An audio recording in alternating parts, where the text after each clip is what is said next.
Morning, good morning, good morning, good morning, beautiful people. As we get in, if you don't mind, tap the screen, share the live, send your daily heartbeat. It's only one coin. It will boost the live, push us out to the FYP. We are going to go ahead and get started here in just a moment. So if you don't mind, do all the wonderful things. How is everyone feeling this morning? Good morning, Jake. Good morning. Is it Reen? Good morning, Lucas. Good morning, Kelly. Dwayne, what up, bro? I hope everyone's having a wonderful morning. Guys, as we get in, if you don't mind, tap the screen, share the live, send your daily heart and me. Also, if we can knock out the daily gift goal, it's the little 1 cent gift goal. It's the pink heart puffs. If we can knock those out a couple of times, it'll help boost live, push us out to the FYP. Good morning to all the wonderful people over on YouTube. Good morning, Sin. Hey, Sin. Cassandra, Kimberly, Jim, Corin. Good morning. For everyone over on YouTube, if you don't mind, if you could hit that thumbs up button, it will greatly help push out the VOD over on YouTube as we come in. We want to try to get as many thumbs up as we have people watching the VOD. So please, please, please hit that thumbs up. And if you take a look up in the top corner where you see my name and the amount of people that are watching, you can go ahead and hit that thumbs up and it'll allow you to, you can click on it and then it'll give you that thumbs up. Regardless, good morning to everyone. I hope everyone had a wonderful evening. I hope the start of your day has been absolutely great. It's hump day. We're halfway through the week. So I hope everyone's week is moving along smoothly. That being said, we're going to go ahead and get started here in just a moment. So if you are a Trump supporter or disagree with anything on the background, get in the box. We're only looking for some debates. Let's get the likes up to 25,000 likes. Also, excuse me, if we could, please knock out the pink heart puffs. I'm going to keep resetting the daily gift goal to these little 1 cent gift goals. And if we can continue to knock those out, it'll definitely boost live. Oh, share the live, maybe once or twice, not a bunch. But just share it maybe like once or twice. But even more than sharing the live, if we can repost the live, that helps so much. So please, please, please repost the live. Anywho, you guys know what we do. Let's go ahead and get this thing started. You stepped in the box, now you're in the ring. Ain't no hugs here, you better take your best swing. Mike Hot, who wanna step in the flame? This ain't a debate, this a mind game. Facts type lies, get left in chain. One wrong word, get slapped out your name. This ain't TikTok T, this a war zone talk. No script, no filter, no safe walk. Bring stats or get scrambled like a glitch. I got fire in my mouth like I came from the pit. Yeah, step in if you dare. Truth hit hard like a punch in the air. Ain't no rules, no plan, no script. One wrong move, get cooked real quick. No cap, no shield. Better know your stuff or you get revealed. Step in, don't you wanna? Sparring with Santana. I don't care what you claim or your background. Facts only, if not, get clapped down. Whether you're left or right or you don't even vote. If your logic is weak, I'll sink your boat. You talk slick, but you ain't got source. Just vibes, that ain't power, that's force. I'm the test, the trap, the trip, the call. Hey. You slip once, I'm snatching it all. Yeah. Step in if you dare. If you dare. Hit hard like a punch in the air. Punch in the air. Ain't no rules, no plan, no script. Yeah. One wrong move, get cooked real quick. No cap, no shield. No. Better know your stuff or you get revealed. Step in, don't you wanna? Sparring with Santana. Step in if you dare. You hit hard like a punch in the air. Ain't no rules, no plan, no script. One wrong move, get cooked real quick. No cap, no shield. Better know your stuff or you get revealed. Step in, don't you wanna? Sparring with Santana. Yeah. This ain't a safe place. It is not. This is flame space. It absolutely is. Sparring with Santana.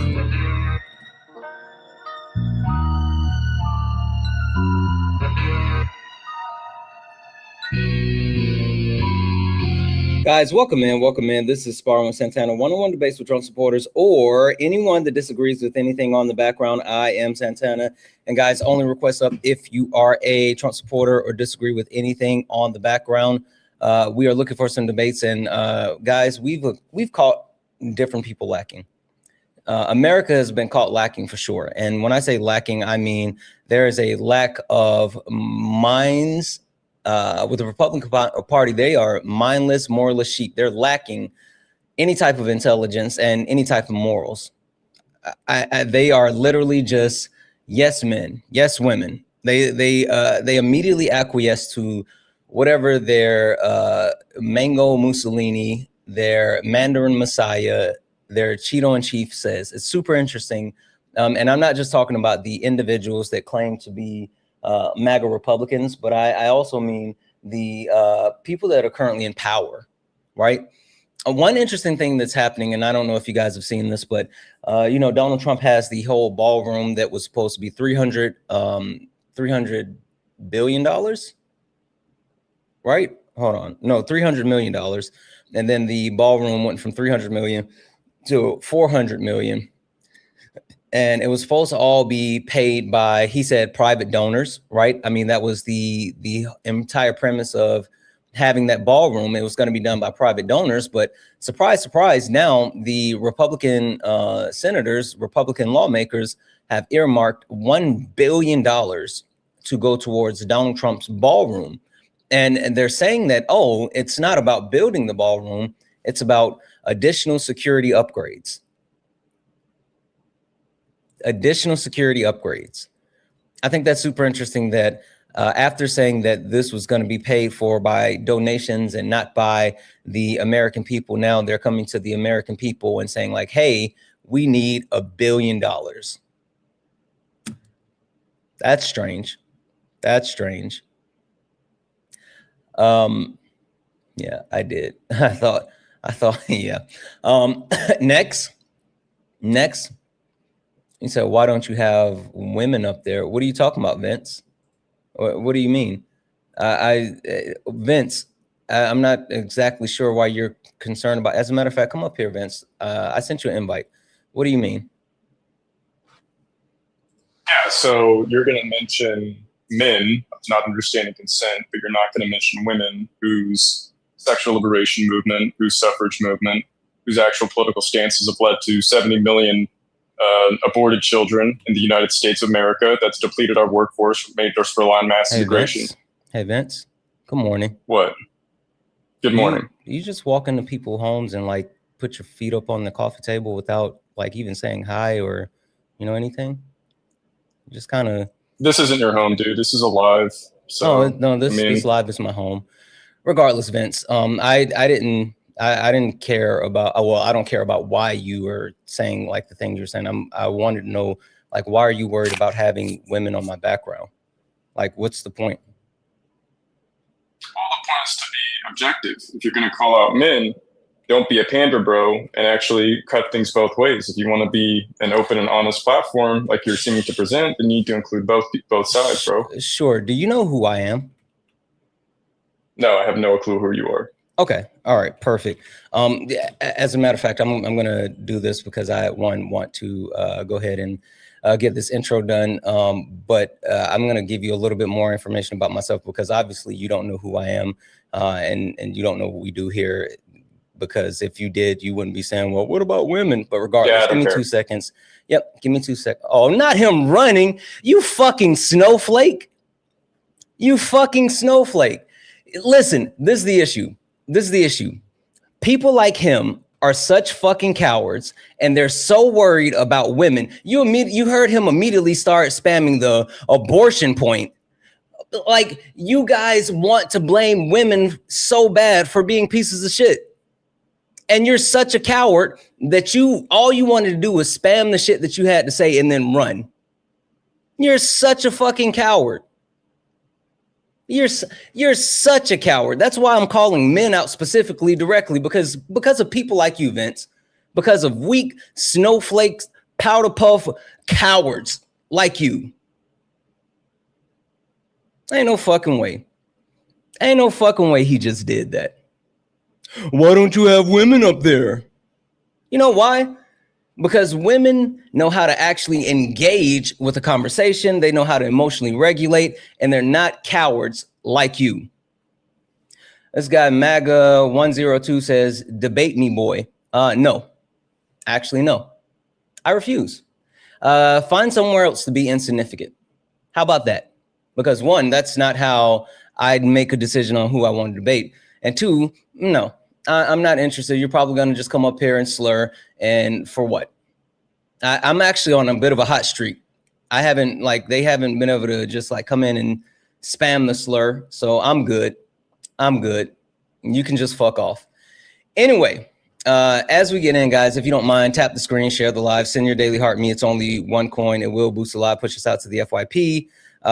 As I was saying, there are a bunch of people that are lacking. And we talked about how, you know, the Republicans just showed it. They lack any type of morals. They lack any type of intelligence. They just lack, right? When we talk about the moderate Democrats, you guys lack a backbone. It's super interesting because while the Republican Party, the fascists that are currently have power are ransacking our government and like stealing from the American people while overwhelmingly harming the American people, all you guys have to say is, well, if you wait to midterms, we'll make things better. Yeah. Yeah. And then if you guys get power back, the only thing that you're going to do is just roll over because you think that you need to reach across the aisle and work with them. No, fuck that. We need to do all the things that we need to get done to make this country a better place. And if the Republican Party can't get on board with it, then fuck them. And that's how I really feel. That's literally how I feel. Right? Now, when it comes to men, men don't understand consent. Easy. They don't. Like, we can go through this whole dialogue and like it's not even worth it at the moment. They don't understand consent. And I'm not just talking about in relationships with women or anything like that. Just period. They don't understand consent. Leftists, those people who consider themselves to be leftists that participate in the political system. I know that there are some people that are on the left that don't actually participate in the political system. And so like this is a little bit different, but the ones that actually do, I think you guys lack an actual political direction. And I think it's exemplified by the way that you guys say shit like, well, you know, I'm a leftist, but I voted for Donald Trump because I didn't like, you know, Kamala Harris said, da da da da da da da. Or I'm a leftist and I voted for Donald Trump, or I support Donald Trump because I want to see the whole system crash and burn. But then you have no plan. You have no plan, no course of action. You don't know what to do once the system, quote unquote, crashes. You have no mitigating plans to help the people who are going to be overwhelmingly harmed. And yes, people will be harmed, but you have nothing except you just want to see shit burn. And you just think that, oh, at the end of the day, if it all just burns, it'll be better. This guy said Kamala was incompetent, and that's it. Oh, LV Dream. I don't give a fuck about what you're spamming in the comments. I'm gonna mute you. I can't send you a request to come up, but get up here. Like you are mighty loud for someone who is in the comment section. So let's just go ahead and shut that shit down right now. If you want to say something else, then get up here, because I saw you spamming the well. Get up here, coward. Exactly. Last but not least, there is a lack of really understanding what's happening for the global MAGA. Those people that would consider themselves to be Trump supporters, even though they don't even go here. This guy 52, Ghost 52 said, "Oh, so corny." Guess what, bub? If I'm so corny to scroll out, boom, mute it. Get up here. Like I don't understand why you guys think that you're going to get the ability to talk shit in my comment section. We don't play that here. We don't. So either have the testicular fortitude to get in the box or not. This guy William says, put the fries in the bag. Guess what? You got 0 followers and you also follow 7 people. So I'm not even going to take the time to mute you. I'm just going to block you. Go get your main account and come back in here and debate me, coward. I don't care about your burner. Don't care about your burner. Not one bit. But those people who claim to be actual Trump supporters, but you don't even go here. Like, you support someone without even understanding what's actually happening in our country. So for all of those people that actually are getting listen, we have caught you lacking. And that's just the honest truth. So if you disagree with anything on the background, get in the box. We're only looking for some debates. Only request up if you're a Trump supporter or disagree with anything on the background. We're only looking for some debates. One last reminder for anyone that's watching, anyone that thinks they're going to come up and actually debate, and they're on their spam account, they're on their troll account. You won't. If you are in the request and you're on a spam or a burner account, I'm just going to block you. I'm not even going to give you the opportunity to come up. If I see you in the request, hey, thank you for that. If I see you in the request and you are on a spam or a burner account, I'm just going to block you because I have no interest in actually dealing with anyone who wants to come up and just like slur. Just like this person that says their name is Clips, favorite podcast clipper or whatever, 0 followers, following 1 person. I'm going to go ahead and block you. And like I said, come back with your main account. If you come back with your main account, then we can talk. But I'm not going to actually let you up here. So you just slur, you say stupid shit, you just overwhelmingly try to be harmful. I refuse. I refuse. Fuck off. Oh, there in the comments say, can we debate? No, go get your main account. I have already blocked them. But like they gotta go get their main account. Like I'm not going to do it. I refuse.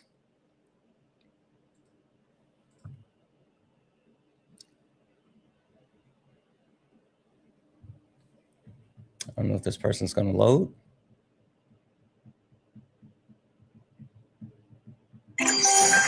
Hi, are you a Trump supporter or disagree with anything on the background? Santana, it's me, man. Kobe, you changed your PFP and everything. Yeah, I did. I have something to say though. Did you know your friend Dean is a fraudster? Okay. How is he a fraudster? He commits fraud, man, and I'm disappointed. And I hope you denounce him after this. You see, yesterday or I think it was 2 days ago, he accidentally exposed himself for using his mother's address for his insurance. I don't care, Kobe. That's come on, that's pretty bad. I legitimately, I don't. One, this isn't Dean's live, so like, no, you're right. Okay, but, so wait, but also too, like I legitimately don't care what people do in their personal business as long as they're not harming other people. Like I don't care. Yeah. So wait, so what are we talking about here? I was on someone else's live yesterday. We were talking. Sure, about, give me a second. King Kong 23666. Following 34 people. I'm sorry, you got 34 followers, following 3 people. Go get your main account. I'm blocking you. Get your main account. I don't care about your troll account. All right. Let me read what you got up here. Global MAGA. Okay. Hey, I know what I want to talk to you about. Okay. Kobe. Men don't understand consent. Oh, I don't agree with that. Okay. Tell me why. Why do you say that? Men don't understand consent. Well, I don't think it's correct to put that notion on a gender. I think if you're to say man isn't a gender. People don't. I'm sorry, it is a gender. Holy shit, I just spaced for a second. I apologize. Go ahead. You confused me for a second. Yeah, I know. I fucked myself up for a moment. No, that's all right. But I think it has to do with certain people. Maybe don't understand consent. Like, it's not just men. Maybe it's a greater proportion against women, but I think unfortunately we know why. But I don't think it's fair to say men don't understand consent. Okay. So the reason why I say men don't understand consent is for a multitude of things, right? I think one of the biggest, the biggest thing that has been going around, and it's super weird that people are even still talking about this, but specifically the people on the right that still support Donald Trump, they continue to want to have like this debate about like Donald Trump walking into private dressing room areas, exploiting, young women and women. or sorry, young girls and women, and at the same time, like not fully understanding consent. And I'm not just talking about consent when it comes to like the sexual interactions or anything like that, but like just boundaries and consent as a whole. But Kobe, so I think this is a great thing to kind of break down. Can you tell me, what is consent? Consent is a verbal agreement that you're okay with a certain action. Is that it? Right? I mean, certain action, yeah, I'd say so without actually looking it up. That's probably what I'd say it is. You can probably add to that if you like. Right, but is there any other like aspects that you would want to make sure that you say is a part of consent? Action. I mean, I think that kind of covers everything. Okay. Yeah. I think so. I'm sorry if I'm missing something here, but okay. So Kobe, question for you. If you are dating someone, right? Not a stranger, but you're in a long time relationship with a person and you want to, Netflix and chill, right? And you know that this person is maybe not necessarily up for Netflixing and chilling, but they're like, oh, I want to see you. And so you say, oh, let's just hang out. And in the back of your mind, like, yeah, once they get here, we'll hang out, but I'm going to throw on this Netflix and then we're going to start chilling. And I think there's a chance that we will Netflix and chill. And the person shows up to come and hang out, and you go on from there and you actually end up getting what you want. Was there consent there? I don't think there was necessarily consent because we usually, at least for me, I don't know if I can speak for every guy, but unless you're verbally, if you're not getting verbal clarity, usually you can tell by actions. But again, a woman could change her mind at any moment. So I'm confused what you mean about like verbally action in the scenario that I gave. Like if you're getting it, if she's over it, like you want to, do the chilling part of Netflix and chill. Like for me, if it's a girl that maybe I'm like first getting to know, like before we I think you might not be understanding the example. Let me the basic part of the example is you originally said I want to Netflix and chill, and she was like, no, I don't want to Netflix and chill, but I do want to see you. And you're like, okay, I want to see you too.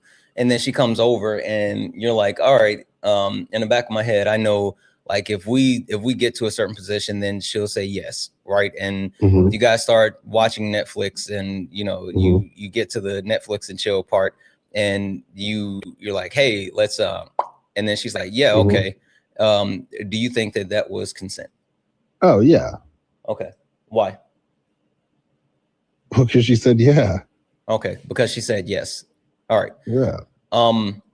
So question, in that situation, if you told her that you wanted Netflix and chill, and she told you she didn't want to Netflix and chill, and then you guys ended up doing it and she said yes, do you think that the consent was freely given, or do you think that you use any type of pressure, manipulation, or influence to do so? Well, yeah, it depends how it went about. I mean, if it was pressure, then maybe she was coerced into saying yes. And so, well, but if she clearly set the boundaries and said no, she doesn't want to do that, but you invited her still with the premise in the back of your mind that if you got her there, then maybe there's a chance. Would there still be? Would it be freely given? I mean, it's just hard to tell. Like, I would much rather the guy just not put himself in that position, and more so the girl not put herself in that position. But yeah, of course, you're opening the door of like maybe getting pressurized into saying yes, which of course, again, it would be case by case. I don't know if that's okay, but yeah. Don't worry, I'll help you out with this. There is still consent. No, you're wrong. You're wrong. There's not consent, because again, if there is a previous expectation of quote unquote Netflix and chilling, and then you actually are told, I'm not interested in that, but I want to see you. and you still have the ulterior motive of possibly Netflix and chilling, regardless of she ends up saying yes or not. If she started off by saying she's not interested in that, then nothing moving past that is freely given, right? Because there has to be some form of pressure, manipulation, or influence in order to get her to say, go from no, I'm not interested to, okay, let's do it. You get what I'm saying? I get what you're saying, yeah, but at the same time, so then okay, so then what if she like then turns around and she goes, she's putting she's putting herself on you, or like what I mean, like kind of she said no at first and then she turns around and then throws herself at you. Like what is it then categorized as? I'm a little confused as far as why we are looking to no, because I'm just trying to understand because obviously your whole premise here is like whether or not the verbal consent was given. So if there was no verbal consent given, like she came over and she said no at first, and then she throws herself at you. What hold that thought. I'll come back to that. Hold that question, because I see what you're saying, but I want you to hear this first, and then I think it may help you fully understand. All right.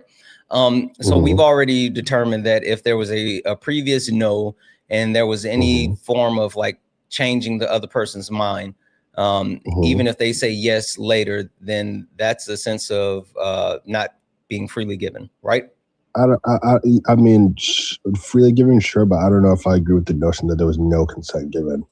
Okay. Because I do believe at some point there was consent. Okay. Like people can change their mind, do you agree that it wasn't freely given if someone originally said no, thank you, and then you had to convince them some way?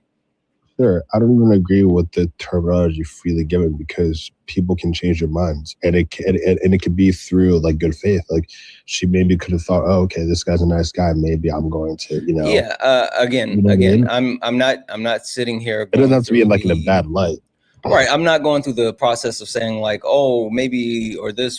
I'm saying that if there's an understanding of a no, and then there were some tactics used by you to get a yes, whether it was pressure, manipulation, or influence, then we can agree that it wasn't freely given. Sure, but maybe that guy's just good at his works. You know what I mean? Like maybe, okay. Like let's move on. Just the question for you. Consent be revoked? Can consent be revoked? Of course, yeah. When? At the time when it's revoked from that point onwards. Like if I'm at a doctor's office and I consent to maybe the doctor performing certain actions, and then I say no after, like I believe at that point when I say no, the consent's revoked. Let's stick with the situation that we're talking about when it comes to the Netflix and chill. Let's say again the person that you're dating, right? The person that Why you're is dating. this Aussie just girl being so rude? I obviously said at any time. Why she call me a walnut? Just hold on. Focus up here. Focus. So let's say with the Netflix and chill scenario, right? And we are actually, I'm sorry, you guys are there, and she does say yes, and you guys are getting into it, and like you're actually in the middle of it, and she's like, no, I can't do this. Yeah. Is consent still there? No, I mean, that's common sense. You know what I mean? Like, no, it's not there anymore. Obviously, you know what I mean? I wouldn't be happy. You know what I mean? But like, yeah, I would stop. Like, that's just common sense. I don't think that's anything. Like, if you're to then, proceed in any way, like that's just like the person's just ridiculous, a terrible person.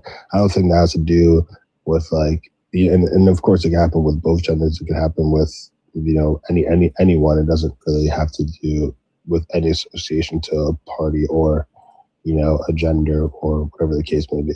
If you're to proceed in any way, that's wrong, and I think anyone can agree with that. Even I think even Trump would agree with that, to be honest. I don't know about that one. Okay. What about, let's say, Colby, do you drink? Occasionally. Okay. So let's say you invite your partner over and you guys are having shots, right? Shots. And she's throwing back shots, and you know, you're like, you may have one or two, or let's say something that my wife and I used to do is we would play like Uno, and the loser of the Uno game would have to take a shot or whatever. So let's say you're playing games or whatever, and she, you know, she's losing and she's taken 5 shots and you've taken 2, right? And you're like, hey, let's move this to the bedroom.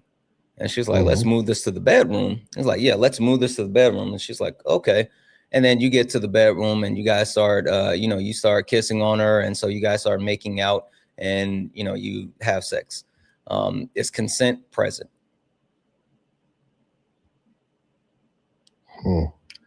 That's a risky one, you know. Yeah, I think if there was no verbal consent, I think it depends on the relationship they have with the person. I'm sorry, say it again. I said if there was no verbal consent, I think it would ultimately depend on the relationship that you have with the person. Obviously, at that point, you're dealing with I don't know if optics is the right word, but there's a chance that she could not have been okay with it, and then there's a chance that she could have been okay with it. But I mean, for everyone that's saying no in the chat, so like for your stop, example, Colby, stop talking to the chat. I know, but stop it. No, I'm playing sure. No, stop. I want to okay, get so through let this me play.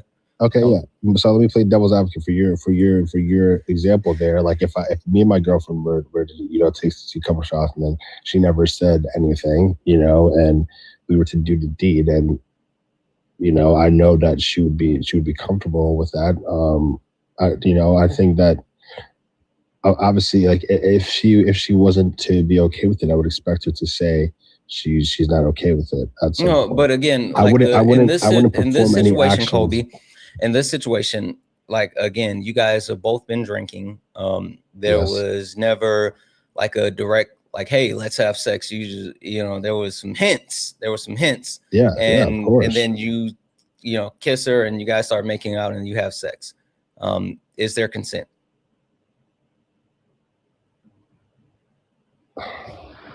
I mean, I don't know. I think I don't think there's any verbal consent, no. But like again, I think it depends on the relationship, because I don't think for me personally, like every time I got intimate with my ex-girlfriend, it wasn't every time I verbally said, "Hey, do you want to do this?" I'm sure it's the same for you. Every time since you started dating your wife, I'm sure not every single time you got verbal consent to do whatever action, you know, it is for you guys to get intimate with. You know, I don't think. You know, you see what I'm getting at? Like, I don't know. I see what you're getting at.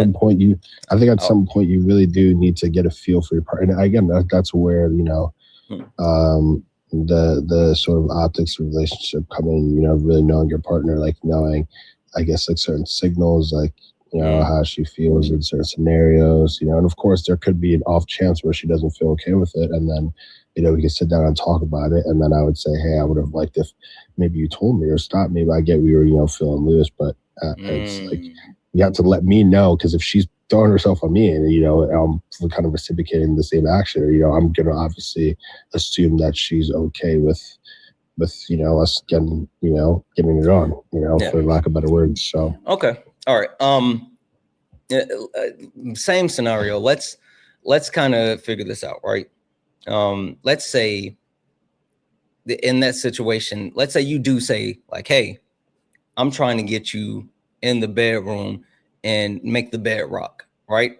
And she's like, I'm a little bit tired. I don't know if I'm interested in bed rock. And you're like, listen, it's been a while. Let's make this bed rock. And she's like, you know what? I'm a little bit tired, but I guess we can make the bed rock. Is there consent? Yes. Yes? Yes. Okay. Why?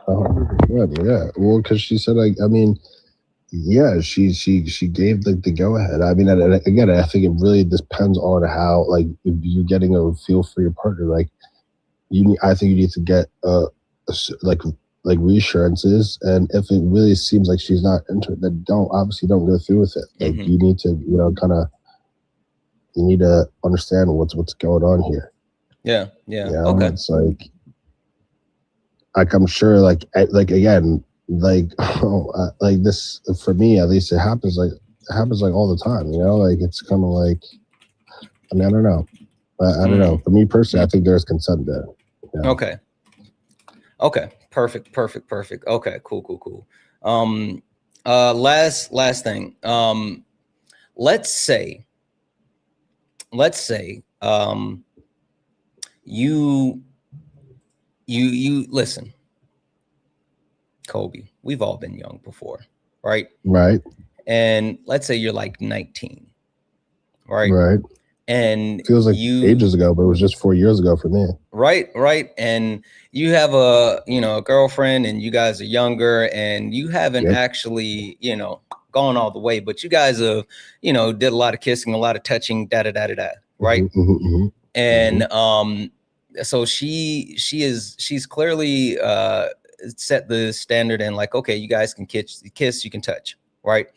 And you tell her like, hey, I want to make out and do hand stuff, right? And she's like, okay, we can make out and do hand stuff. And so you start making out and doing hand stuff, and then you, instead of just sticking with the hand stuff, you take it to the next level, and you end up, doing the do. Yep. Is there consent there? Nope, not at all. Because you know what she's comfortable with, right? So if, like, again, like if you two are together and you only got to a certain point, if you're to escalate it in any way, you need to get that like go ahead to make sure that it's okay with her. What do you mean? But again, I think, well, yeah, like if you guys are like maybe to perform only like, only using your hands and whatnot, and then you want to kind of break the threshold and go to the next level, like of course you need to kind of get an okay from your partner to make sure that she's okay with that.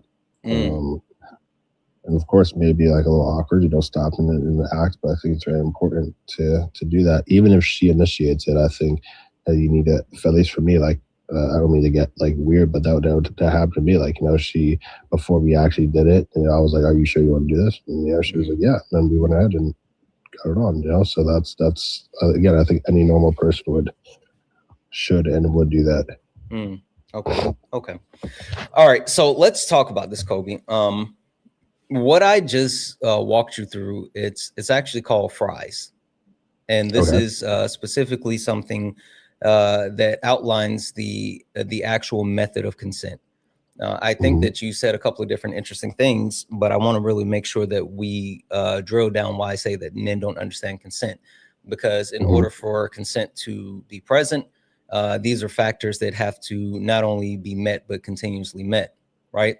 So let's start with the first F in the first scenario, which is freely given, right? The reason why I talked about Netflix and chilling, and then her saying that, hey, I don't really want to Netflix and chill, but you actually somehow convincing her, the consent has to be freely given. And for it to be freely given, there can't be any form of pressure, manipulation, or influence. Meaning that if she says no, and you somehow get her to change her mind, no matter if she consents later by, saying yes after you got her to change her mind, that's not consent, because you utilize some type of tactic to get a yes. So regardless of the quote unquote yes, you still use a tactic to get a yes when originally there was so a no. Let me ask you a question. What if at that point then she throws herself at you? What do you mean throws herself at you, Kobe? Like what if she and then she says, I'm not sure, but we can, you can come over, we can watch a movie, or vice versa. She says no initially. And then at some point, maybe she's just okay with making out or whatever. And then at some point she then, wants to get it on. And then you just go ahead and do it. What happens there? What category does that fall under? There was no verbal consent there. So women typically don't do that. You see, this is what I'm saying. Look at the child. Women typically, for half of the examples given here, men typically don't do that. People don't do it. It's nothing to do with men or women. I think you have it's interesting that you're going to this point and you're giving a scenario where I think there's a misunderstanding as far as how women normally approach things. And while there is a possibility, there's a possibility of that happen, That's not a normal practice procedure as far as like how women go about their engagements. Men, sure. Men, we typically will have an instance where, yes, we could possibly say, and then we get in a situation where like, yeah, let's do it, right? But women are typically pretty clear and understanding about their boundaries unless there's some additional factors that occur.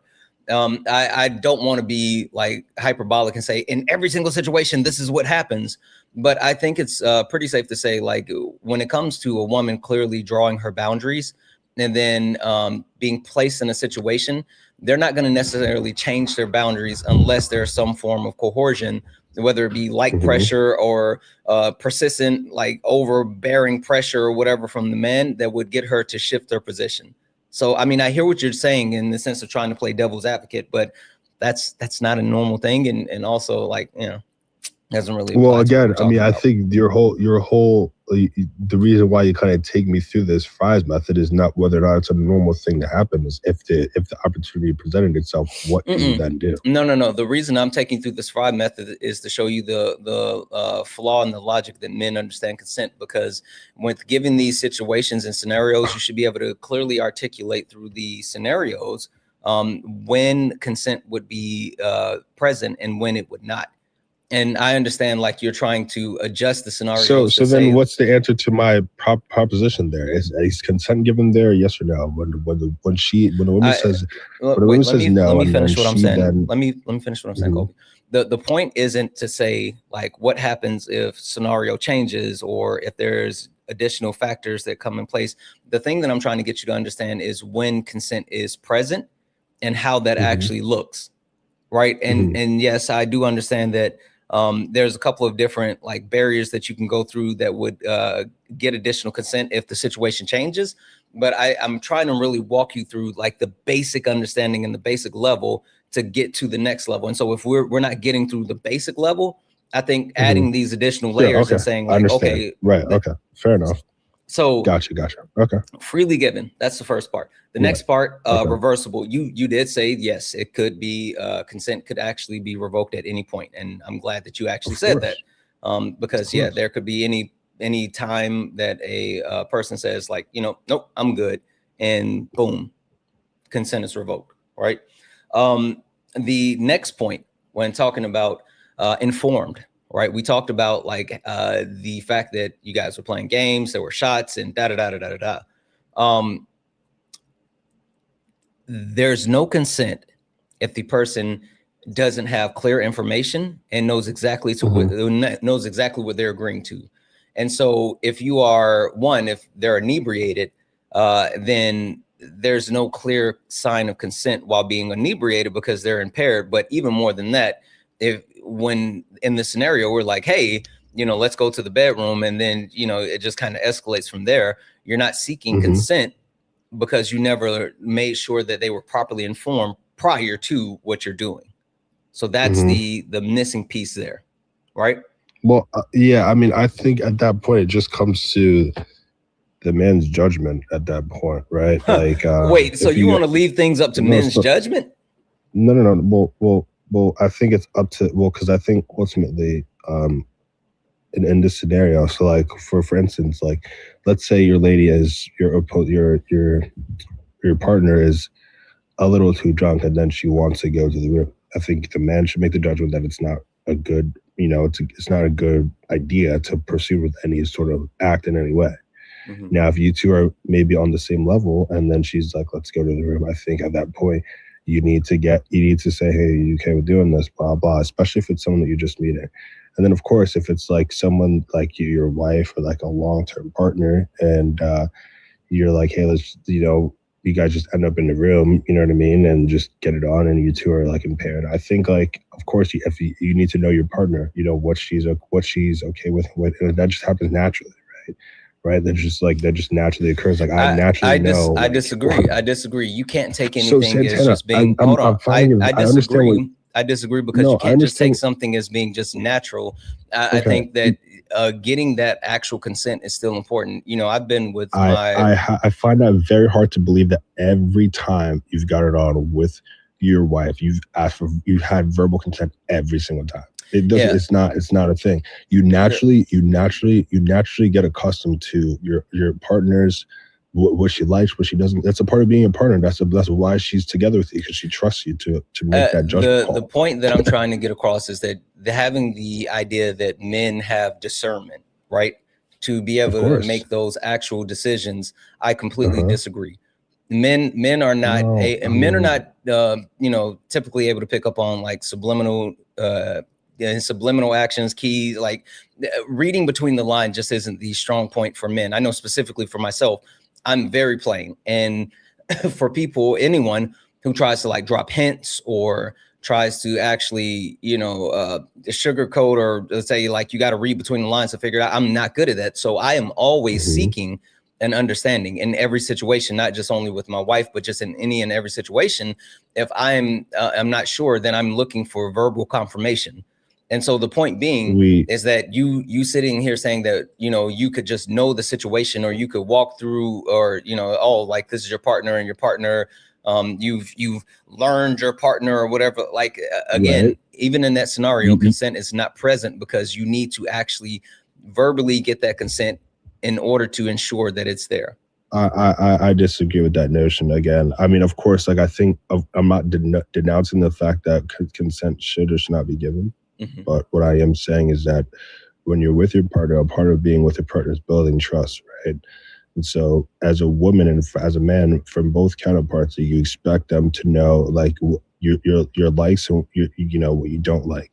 So in certain scenarios, like you can know, like for instance, like if you were to go to a restaurant and you're with your girlfriend for 15 years, and you know she doesn't like tomatoes, you're probably going to say, hey, can we order her a burger without tomatoes? Right? Even though she didn't say she didn't want tomatoes in that specific instance, you know that she doesn't want tomatoes. So if you guys are in a certain scenario, bad analogy. That's a bad analogy. I mean, but it's just to say that hold on. The reason why that's a bad analogy, though, is because when you're talking about, let's say, tomatoes, right? Yeah, I mean, she's not going to randomly say, you know, on this day, on this day, I like red tomatoes, and on this day, I like green tomatoes, but I don't like red tomatoes, and on this day, I like orange tomatoes, but I don't like green or red. Like yes, when you're talking about consent, when it comes to partners, yes, at certain times things can change, things can be different. They could be, you know, willing to consent in one situation, but not willing to consent in other situations.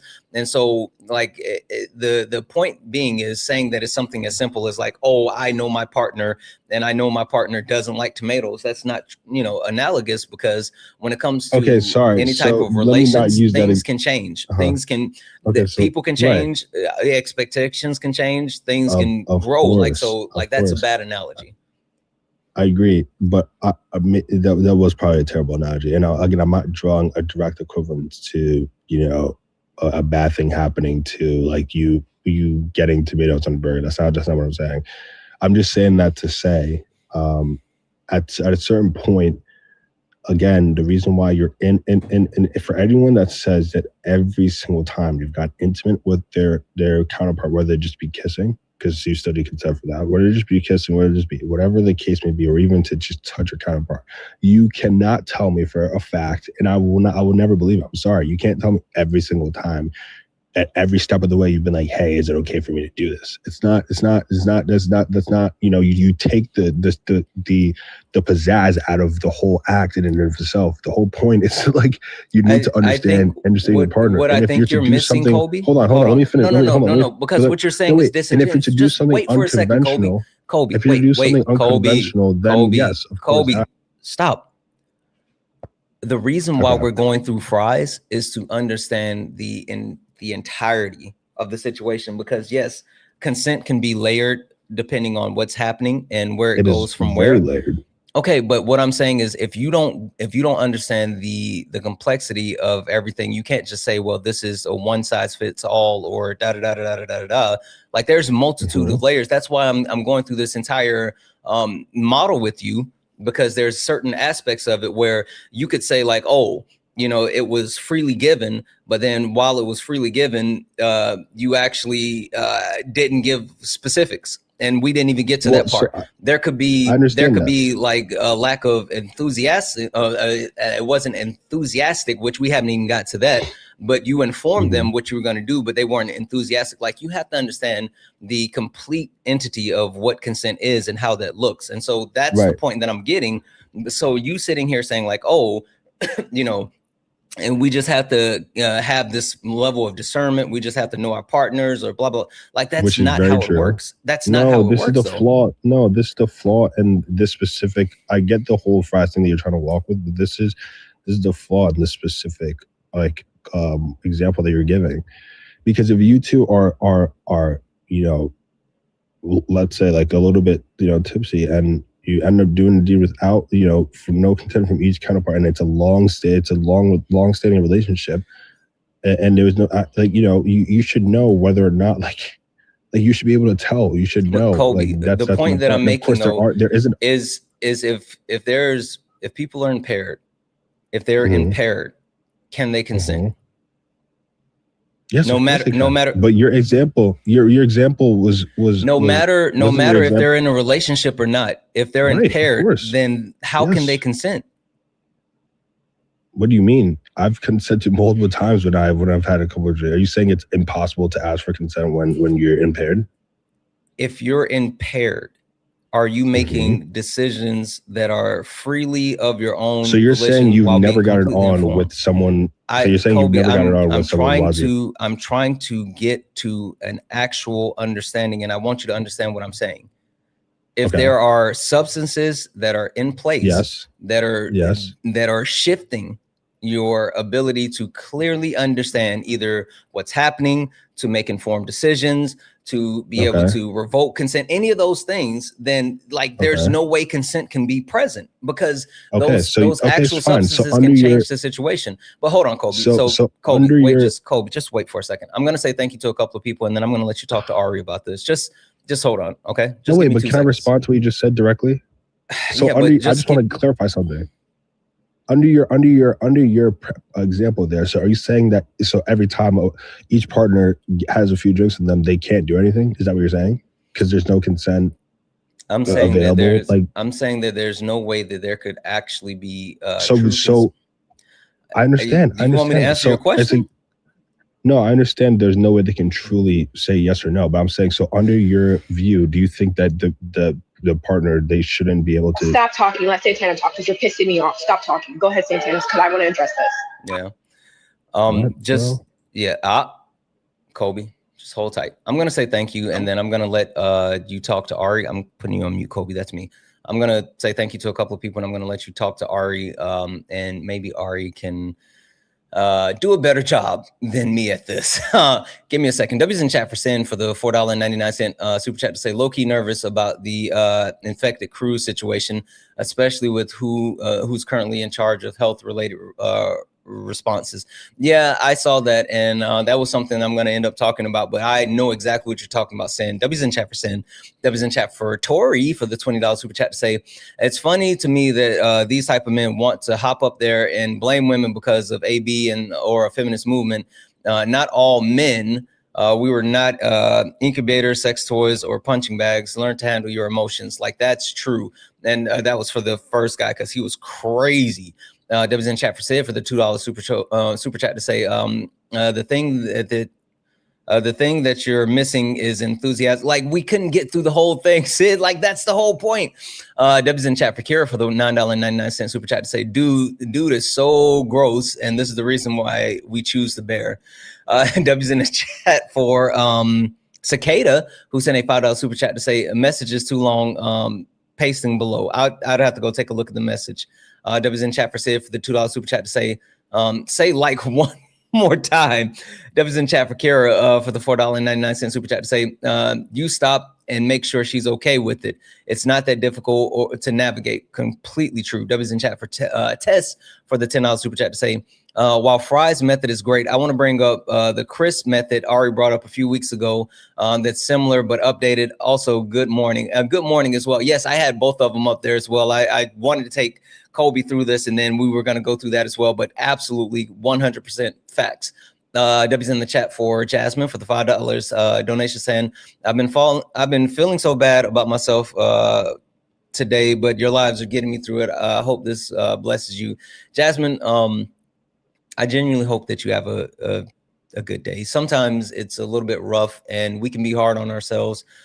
Just understand that you absolutely matter. And I always keep the mindset that as long as you have the opportunity to see another day, then things will get better. So like today may be tough, but tomorrow there's another opportunity. W's in the chat for Jasmine. W's in the chat for Jocelyn for the $1 donation, saying he's giggling about this kind of makes me uncomfortable, not gonna lie. Yeah, but also that's kind of who he is. He kind of giggles while he talks. So I don't know if he's giggling specifically about it or that's just Kobe. W's in the chat for Jocelyn for the $1 donation, saying it sounds like he might not believe in marital assault. Ooh, that's wild. W's in chat for Jesse for the $2 donation. Also, I'm not going to order my wife. The type of guys who order for their I'm not going to order for my wife. The type of guys who order for their partner is a bit dominating and controlling. Let's ask her what she wants. That is facts. W's in chat for Ricky for the $10.38 donation, saying, hi, Santana. Love watching your lives daily and learning so much. All the best from the UK. Shout out to the UK. W's in chat for Angie for the $2 donation, saying, Kobe is why we choose to bear. I was a victim of marital rape. I could barely get it prosecuted. My boyfriend now acts every time, no matter the extent of the intimacy. Facts. And W's in chat for just Devin, who sent a $2 donation, saying, I've been with my partner for 7 years, and I still make sure 100% informed consent before we do anything sexual. And I will never do anything sexual when my partner is intoxicated. If I can do that, so can other men. Do better, guys. Facts. W's in chat for J Hops for the $5 donation, saying, shut the F up and learn something for Jesus fucking Christ. Followed by another $5 donation saying, Kobe doesn't even understand consent talking. Whew. Now, Kobe has ADHD as well, but W's in the chat for all the donos, guys. If anyone else would like to support the live, you can do so. Cash App, PayPal, Venmo, pay links, and link tree in the bio. Santana speaks for you. Santana speaks for you is the best way to support the live. If you're over on YouTube, you can send a super chat, and I will read that out. Keep tapping the screen. We have 1,000 people hanging out here. Look up at the top. If you see the word follow, that means you're not following me. Hit that follow button. We're on our way to 200,000 followers. We just crossed 114,000. So hit that follow button, turn on notifications so you know when we go live. I'm going to give the floor to Ari. Ari, I'm going to make you big bucks because I know you have something you want to share, and then you can go forward with Kobe. Wait, so can I pose my question here before she goes on? So well, how about you listen, and then maybe she'll answer your question before you get to it. So let's hear what Ari has to say, and then maybe sure. So anyway, go ahead, Ari. Sorry. Yeah, you've definitely said enough. I don't need to hear any more at the moment. Because all you did and you've espoused is the prevalence of sexual violence and rape culture in our society, right? No, you should not be engaging or trying to have intimacy with someone when anybody is any amount of inebriated, because you cannot get consent.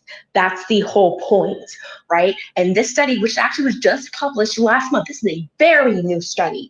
It's called Isolate, Inebriate, Intimidate, Repeat, right? It talks about the different ways men themselves have admitted to using coercive tactics to be intimate with people, right? And I don't even want to use the word intimate. It was rape, to get someone to sleep with them that they knew did not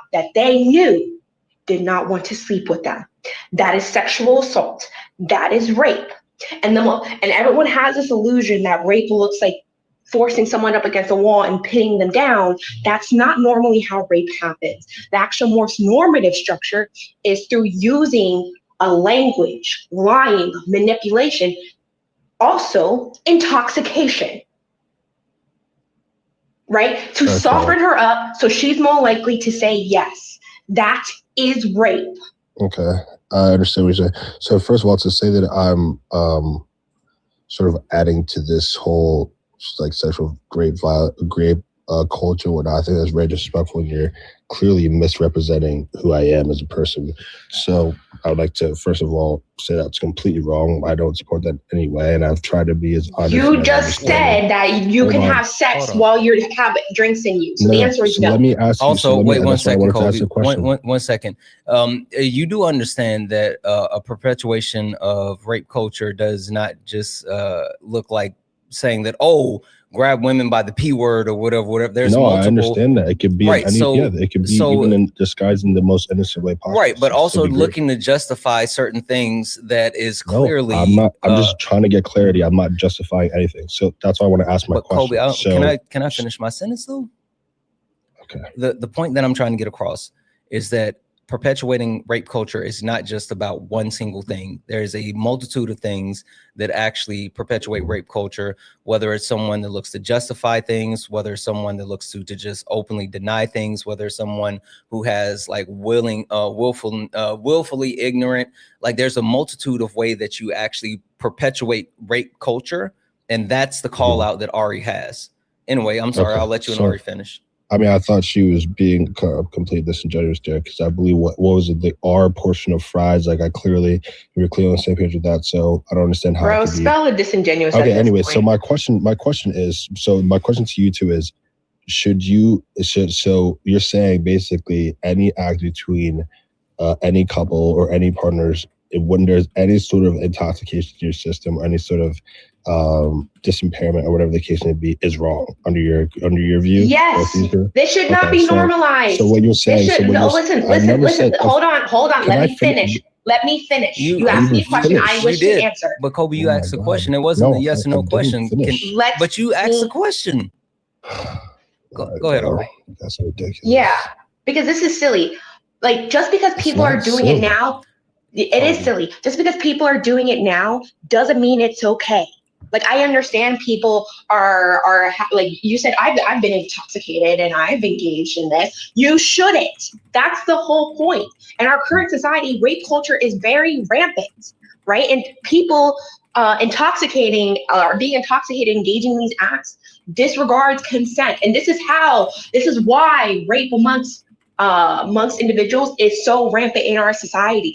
Rape is so bad in our society that we don't have accurate statistics fully. I understand. The statistics we have are an underestimate of how bad it is. And so people watch these movies and romanticize intimacy like, oh, we are drunk and now we're sloppy and we're throwing each other against the wall and all that stuff, as if that's okay. It's not. It's not okay. It's also Kobe, very important. Let her finish. It's also very important. No, thank you, Santana. I appreciate it. It's also really important to always ask. And guess what, guys? You can ask in the most sexiest of ways. Shocker, you just gotta be good with your language. It's not my fault most men are shit at talking when it comes to intimacy. You guys are, because you guys have no incentive to be good, intimate partners, right? Capitalism has allowed you guys to be shitty in bed. That's why the O gap persists, right? And that's a you problem. That's not a me problem. How about you guys get better at being sexy and asking with your language in intimate ways that maintain the mood instead of just sitting here and trying to force people into shit? Okay, so it's clear. I don't know if she just wasn't listening at all, but it's clear when I first came in. Really, Kobe? One of the first things. Hold on. One of the first things I said was you should always ask. That was one of the first things I said. One of the first things I said when I got on here, and almost in every example I gave, I said you should always ask. And if you brought an example about implied consent, that's why I asked for further clarification on what the exact scenario is. I said you should always ask, even if it is your partner. In your tomato analogy, that's not asking. What? Yeah, because the premise was that there was no asking involved. That was why I brought that analogy in the first place. So I don't know what you're talking about. And number two, so my question is, Santana, you're saying even if there is the slightest amount of alcohol involved in... Give the question to Ari. Like I'm letting Ari... Sure, Ari, whatever. I mean, I think I can understand what her answers, but I think it's completely ridiculous. But you're saying if you're married to your partner of 40 years and you guys go out for a glass of wine, and you're basically saying you cannot have any one glass of wine is not inebriated or intoxicated. What? Well, how do you know? What are you talking about? If an individual has a limit that they are inebriated after one glass, then no, you should not be engaging. The limit is inebriation. If you're intoxicated, if you cannot engage where you're not fully cognizant, right? You have that lightheaded feeling. No, you should not be engaging, right? So that's ridiculous. So now you're bringing in. That's not ridiculous. That's not ridiculous. I don't know why you need to have. I don't know why the need to be intimate at that moment. Why do you need to be intimate at that moment? Why is it in such high demand? Why can't you fucking wait? Hold on. Okay, hold on. I understand what you're saying. I'm not saying at that moment. What if you guys went out to dinner and had a glass of wine, and you get home, and she's I know many people that have gotten drunk over after one glass. You know, maybe after not drinking for a long period of time. Maybe it's first time drinking in a couple of years. Maybe they are just lightweights, for lack of a better word. You know, there's many scenarios where people can get drunk off of one glass of wine. So to denounce. Okay, so then don't do it. It's that simple. Then don't do it. And I don't know why it's so difficult. Then don't do it. Well, so then if you guys, Colby, hold on. So the problem that I have with this, Colby, the problem I have with this is literally what I was just telling you. Like, this is how rape culture is perpetuated and protected, right? It's looking for those. Just listen.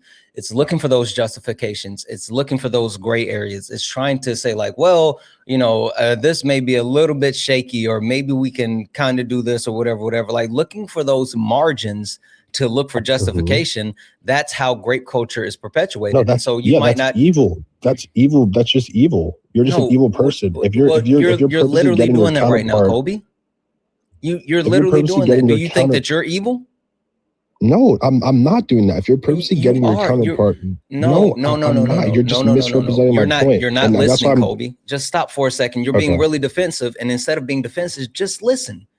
The point that I've been trying to get across, it's not about someone directly trying to do a thing that perpetuates rape culture. It's not just about a singular action. There's a multitude of things that perpetuate rape culture, which includes, looking to excuse actions, looking to justify actions, looking for wiggle room within actions, looking to deny actions, like all of these things. And so what you're doing right now is trying to find like, well, what if, and that's the thing that gives men who want to engage in this type of harmful activities the coverage that they need to continue to do the things. It's literally giving coverage for people who want to perpetuate rape culture. And whether you're willing, whether you think you're trying to do that or not, that's what's happening. No, so that's evil men, right? That is evil men. No, that's just men. Oh my gosh, part of the patriarchy. I gotta point out, dude. Oh my goodness. Hold on, you said a lot, and I know I haven't said anything at all. You said a lot before I even got up here. Wait, Colby. Go ahead, because Ari. It's clear. Wait, Colby, just give it a second. Ari has the floor, and then you can speak. Sorry, go ahead, Ari. Yeah, no, to Santana's point, because I just wanted to add on to Santana's point. It's not difficult, right? If you are unsure in any regards, it's a no. If it's not a complete enthusiastic yes, it's a no. Right? And all rape culture shows is the incessant need to have proximity to people's bodies, access to people's bodies. You do not need to be intimate. You will survive if you do not do it. Right? So if you are unsure in any regards, it's a no. Just don't do it. I don't know what's difficult to understand about that. And trying to find workarounds to it. Hold on. Try to find workarounds to it is what does the apologia. This is literally a Charlie Kirk talking point. Really, he tried to act like there's a gray area for consent. There is not. There is no gray area. If you are unsure in any regards, then it's a no. They just don't do it. Obviously, but I'm saying in the case in which my specific example, my very specific example, number one, everything you just said, I agree with it. And I've repeated it multiple times on this call that I agree with that.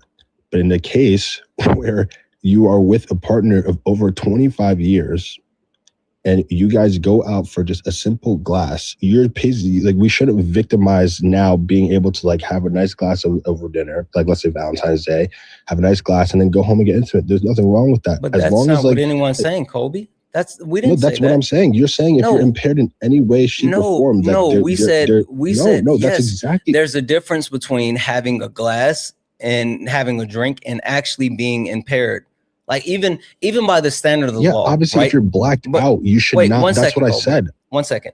there's even a difference under the standard of the law, right? Taking a actual blood alcohol test, right? There's a threshold where if you are over this level, then you're considered intoxicated, right? But there's also a threshold where you can have alcohol in your system, but you don't meet that threshold. Now, like I need you to understand, no one's saying that you can't have any type of alcohol and then still consent. That's exactly what you guys were saying. That's not what we said. We're saying that if you're inebriated, if you're impaired, but give me a second. Let me say one other thing, Kobe, and this isn't for you. This is for all the men in the comment section right now. People like Josh, people like, who's the other person? Who else? Let me go back up. People like Josh, people like Dirt Specs, and all these other people.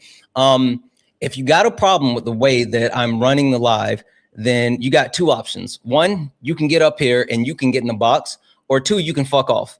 Like, I don't care which one of the two that you choose, but for you to like be in the comment section and thinking that you're going to dictate how the live goes, you have things fucked up. That's not how this goes here.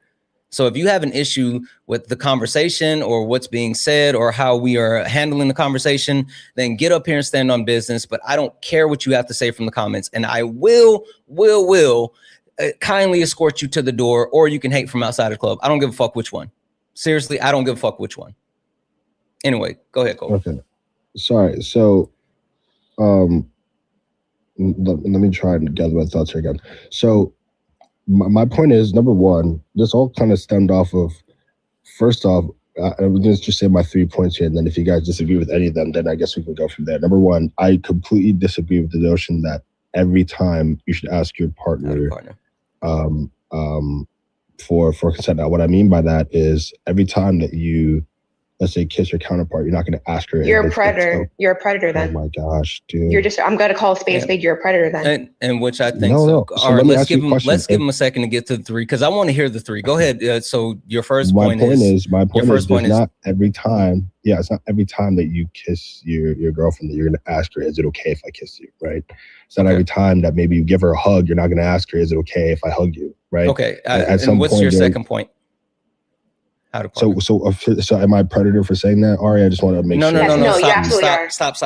You're trying to wait. No. I want to hear the three, and then we'll go from there, because like I think that you're trying to.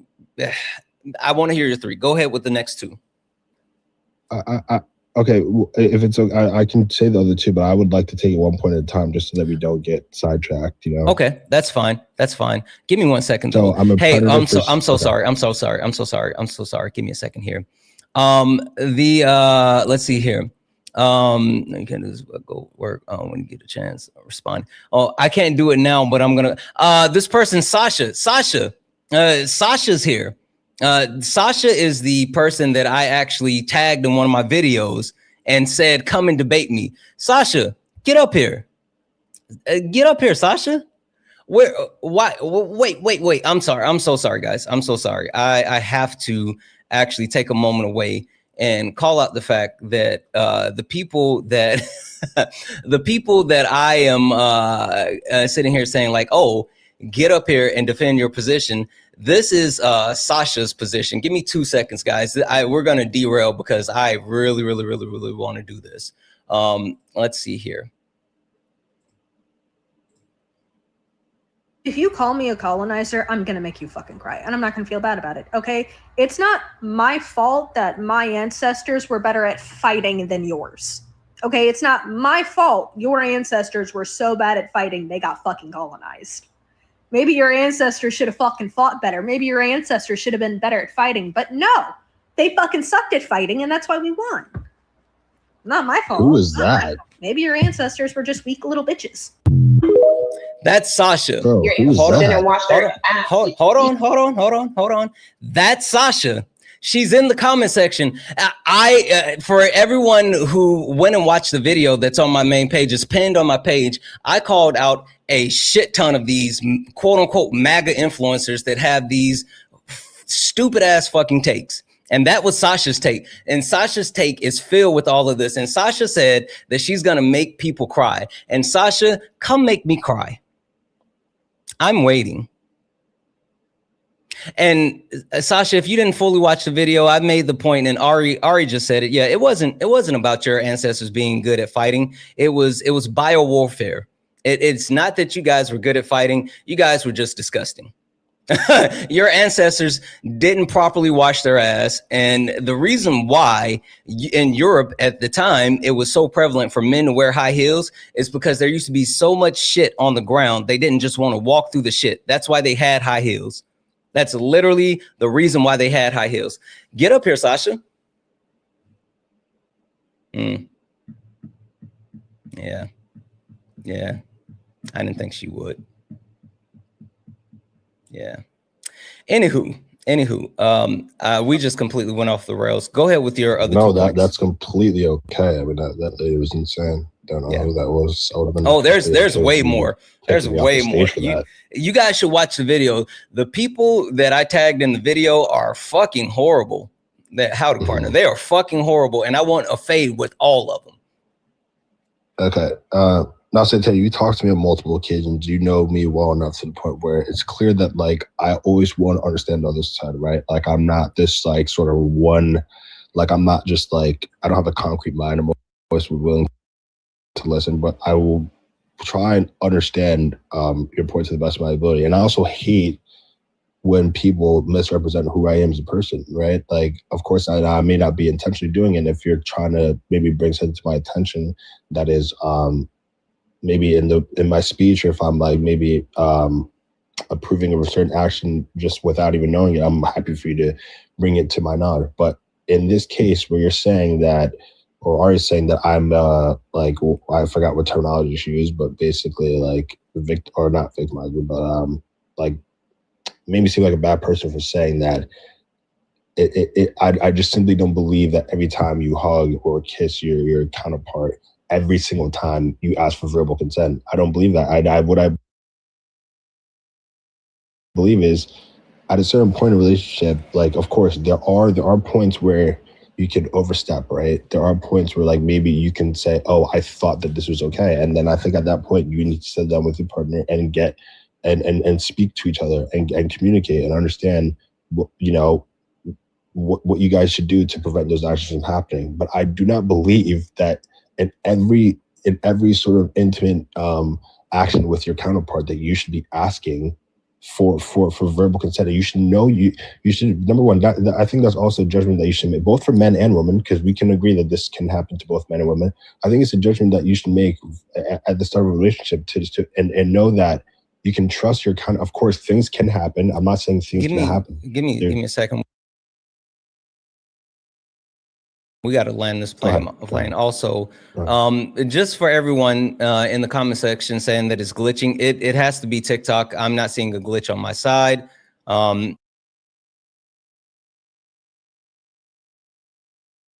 It's saying, yeah, they're saying that TikTok is glitching really bad.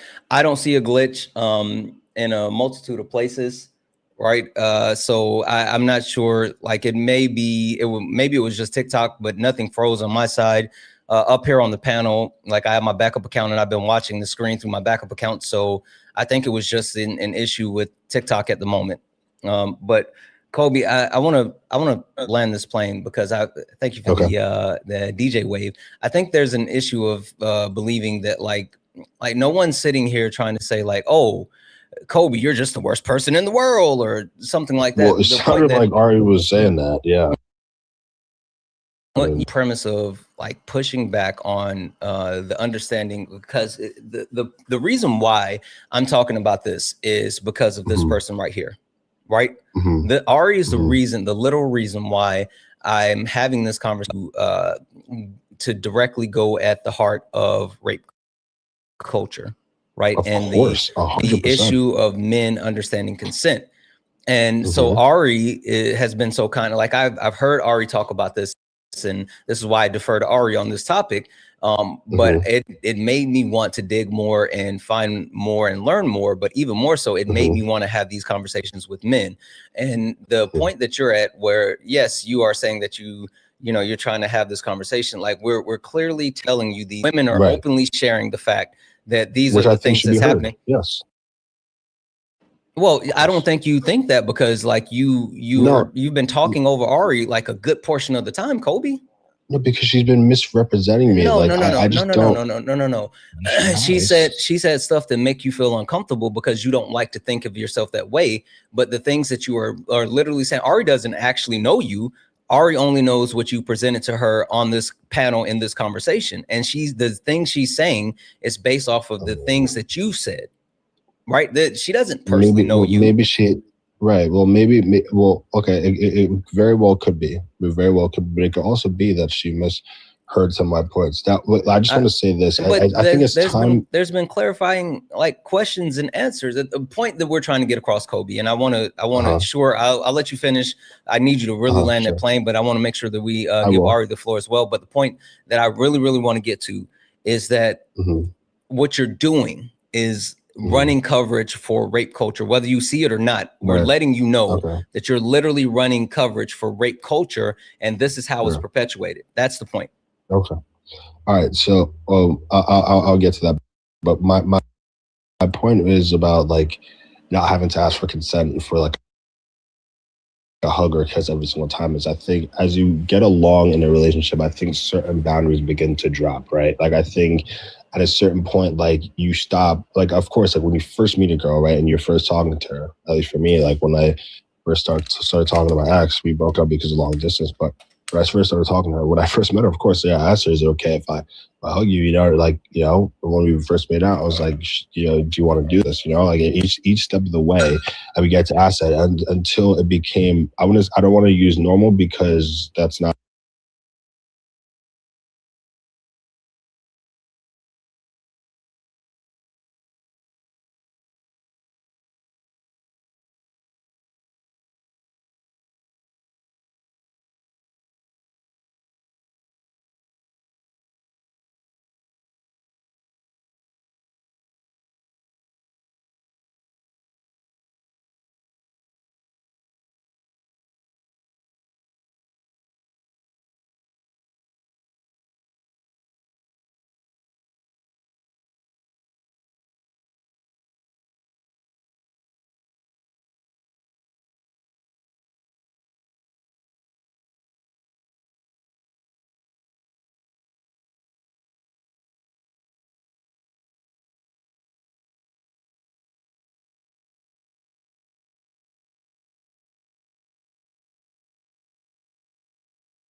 Because I don't believe good men exist. What you're trying to do is separate you as if you're a good man versus these evil men. That's why you keep using these moral claim words like good and evil, right? I don't believe good men exist because men exist for the purpose of the maintenance of a gender binary for the purposes of oppression. And for the maintenance, shocker, of rape culture is part of that oppression, right? So I don't care about this, oh, evil man, because even good men, this idea of quote unquote good men, benefit from rape culture. Because all you have to do is, even though you may not exactly be doing violence in terms of rape culture, right? All you have to do is stand there, wave your hands up, guys. I didn't do it. I wasn't Brock Turner.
your me problem. I'm engaging with is fully consenting, whether it's a kiss, a hug, or further so more.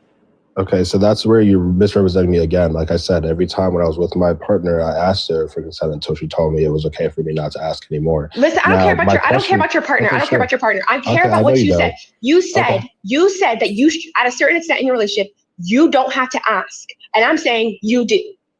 Yeah, well, I said, yeah, I further clarified it clearly. Fine, whatever. I'm not going to get into that. I just asked a simple question. So do you believe you should ask your partner for consent for a hug every time? That was my question. It was just a yes question. Every time. Yes, every time. Yes, okay. yes. Sorry, you that's like ridiculous. Kobe, So I hear ridiculous. you. Wait, okay. So let me cut to the heart of this, Kobe. Bro. Kobe, let me cut to the heart of this. The point that being, is ridiculous, Santana. Come on, Kobe, man. can I please finish my sentence? Cutting to the heart of this, there should be no time that you would just take any other person for granted and think that you have access to. Kobe, I'm going to finish my sentence, okay? The ad libs aren't necessary. Let me just get through what I'm saying.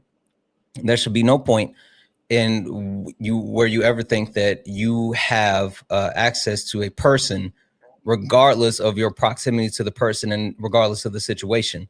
I know that there may be an uncomfortable or a conversation that has to be had around like what that looks like and how that actually happens or whatever the case may be for some men. But the point that we're trying to get across is the topic is men don't understand consent. And we're quantifying that right now in this situation. Just because you have a partner does not mean that you automatically get a yes in any situation, whether it's a kiss, a hug, sex, whatever the case may be. There still always has to be consistent and persistent presence of consent, and you always have to seek consent. So just sitting here saying, well, it's a standard, like, oh, well, they've let me kiss them or hug them before. Like, not every situation allows you to be able to just have consent. So you have to always seek consent. And that's the point. Santana, so, okay, I completely understand you. And again, I'm just trying to learn here, but I just want to understand how far this goes. So, I mean, to me, it seems like the goalpost is going to continue to move, right? At this point, like, people can even justify the notion that you should ask for consent to even look at your partner. Because if you look at your partner a certain way, hold on, no, don't make that face. Why are you making that face? Come on, because that's completely. I'm making the face justified because in this it's the same thing that you've been doing, Kobe. What did I say that you were doing? What have I been saying this entire time? I'm not trying to justify anything. I'm not, but I'm saying at a certain point, there's a difference between acting irrational and then just like a common act and just like common, like giving some, of course, the first couple times you meet someone, of course, I think it's completely normal to ask to give them a hug. If I see my dad for the first time in a year from college, I'm not going to ask him to if I can hug him, or my mom. That's ridiculous. Kobe, or my sister. Kobe, that's ridiculous. Kobe, that is ridiculous. I need you to understand what's happening. Kobe, I need you to understand what's happening. Again, you keep trying to create gray space. You keep trying to actually look for like. I'm really not. You are. You're trying to create. I don't know why you're trying to say I'm doing that. You literally just said. Wait, no. You literally just said, well, this could lead to saying, oh, we have to get consent to look at someone. Yes, in certain situations, there are absolutely a need to get consent to look at someone. So are you telling me? Every time? Are you telling me that if someone? Are you telling me if someone is, is in a private situation, if someone is, let's say your partner is in a dressing room getting changed without the expectation of you peeping over the top of the dressing room stall to look at them. Is that okay? Would it be okay for you to just, that your partner's there in private? You should.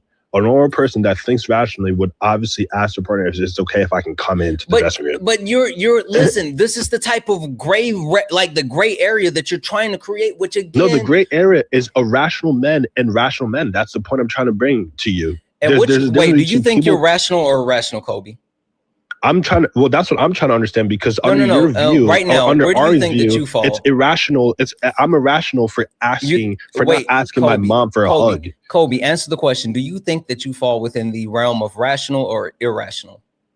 I think I fall in the realm of being rational, and if Okay, there's certain so if you flaws think- in my life, if you then think I'm that you completely are, willing to if you listen. fall in the realm of being rational, but yet you have women who are the ones that are overwhelmingly negatively impacted by the fact that men don't understand consent. If you have women Okay. pushing back on your logic and telling you your logic is not only flawed, it's harmful, then how can you be rational? Santana, I think you can logically understand where women are coming from without having to completely jeopardize normal actions you do in life. And you're speaking on behalf of women. And no. I'm not speaking on behalf of. I'm speaking on behalf of men. You're not listening to what I'm saying. I'm speaking on behalf of men. I said you can completely. Give me a second. You didn't hear. So what did I just say? Stop. Go ahead, Ari. No, you guys are being ridiculous. That study. No, you're being ridiculous. You're absolutely being ridiculous, right? Santana, don't speak to me like a child. No, you are being. No I one's will. doing that. Just stop. And guys, please don't mute from the comments. I got them. I'm up here. We're good. Kobe, just stop. Ari, please go ahead. So in that study I showed you guys earlier, 95.1 actually percent of respondents admitting to using a coercive tactic, right, in order to engage. 95.1%. That study looked at 3,000 men between the Canada and the United States, 18 years 18 to 35, right? You do not care about consent.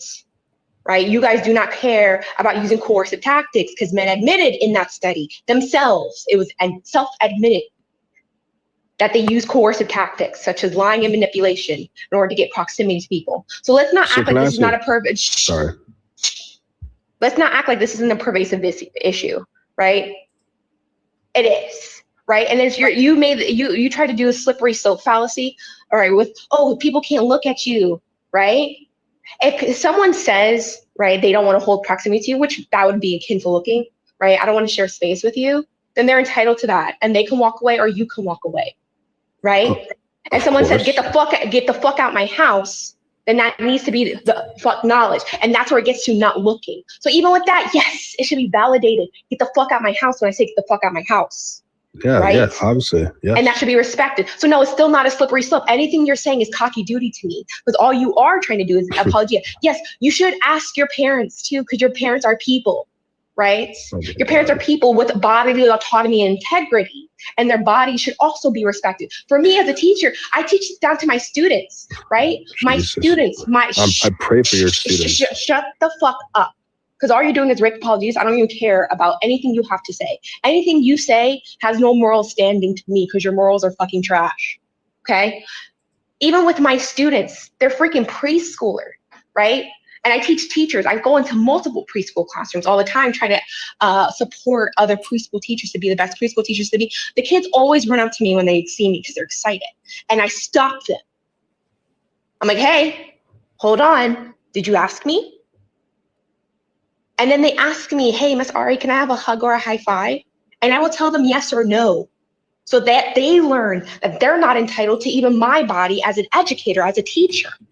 Because no one, regardless of age and who they are entitled to each other's bodies. And when we're talking about consent in this spectrum, we're talking about, well, not spectrum, we're talking about consent in this context. We're talking about harm to individuals, right? Being able to control harm that is done onto them, right? Or the potential of harm, right? Right. So, yes, you should not go up to people, regardless of who they are and who in their relationship with you, and give them a hug. You should ask them, right? Especially like, you don't know if people are undiagnosed neurodivergent. My mom is I swear she's undiagnosed neurodivergent like myself, right? And so with her, I'm gonna ask her, hey mom, can I give you a hug right now? Because she might be overstimulated. I don't know. And me giving her a hug might further that overstimulation. Okay. So, sure. I mean, I guess we're just gonna have to agree to disagree there. Of course, agree to disagree. I mean, I'm entitled to my opinion, right? But so let me ask you a question. Your opinion's trash. Okay. I mean, so my opinion for not, asking my brother or every single rooted in ignorance. That's all it is. When people try to make this, then I'm sorry. I guess I am ignorant. Stop. So can I? One second, Kobe. All right, let's give him an opportunity to say what he has to say. please, be concise, Kobe. Go ahead. I will. So, so you brought up that stat, the 95% of people decided to use coercion. And then I think earlier on in your conversation, you said there are sexy ways to ask for consent. So how do you know that those people that did that study, they didn't classify their acts of, I guess, quote unquote, sexy ways of asking consent? How do you know that that didn't fall under that sort of study or that category? Because they knew. What do you mean by that, by the way? Sexy ways of asking consent. Hold on, because in that study, the men knew. Coercion? Hold on, Kobe, you asked a question, let her answer. Come on. In that study, they knew the women didn't want to engage with them. That's the point. Wait, right? where in the study they already. It's I showed you the freaking study. Go look it up. Sorry, I must have missed it. Can I see it again? I would like to read it again. Santana, do you mind just? Also, like instead of you speaking on the study, like maybe you should go read it before you. Sure, I'll happily do that as well. In it. That's a point. I'll happily do that. Please let Ari fully answer your question before you say anything else, Kobe. Sure. Yeah, isolate, inebriate, intimidate, repeat. That's the study, and the men knew. Wait, how do you know the men knew? Bro, oh my God. I'm asking a simple question. Yeah, but I said, Kobe, let Ari finish answering the question before you say anything. You're throwing questions in the middle of her answer. Let her finish, Kobe. Chill. I'm muting you. Stop coming off mute. That's me. That's literally me muting you. Stop coming off of mute.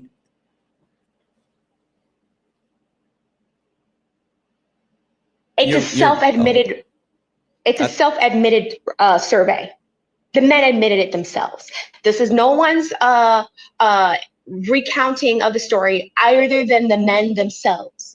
This is an anonymous survey from the men themselves reporting that they knew the women did not want to be intimate with them, and they used tactics in order to convince the women to engage with them.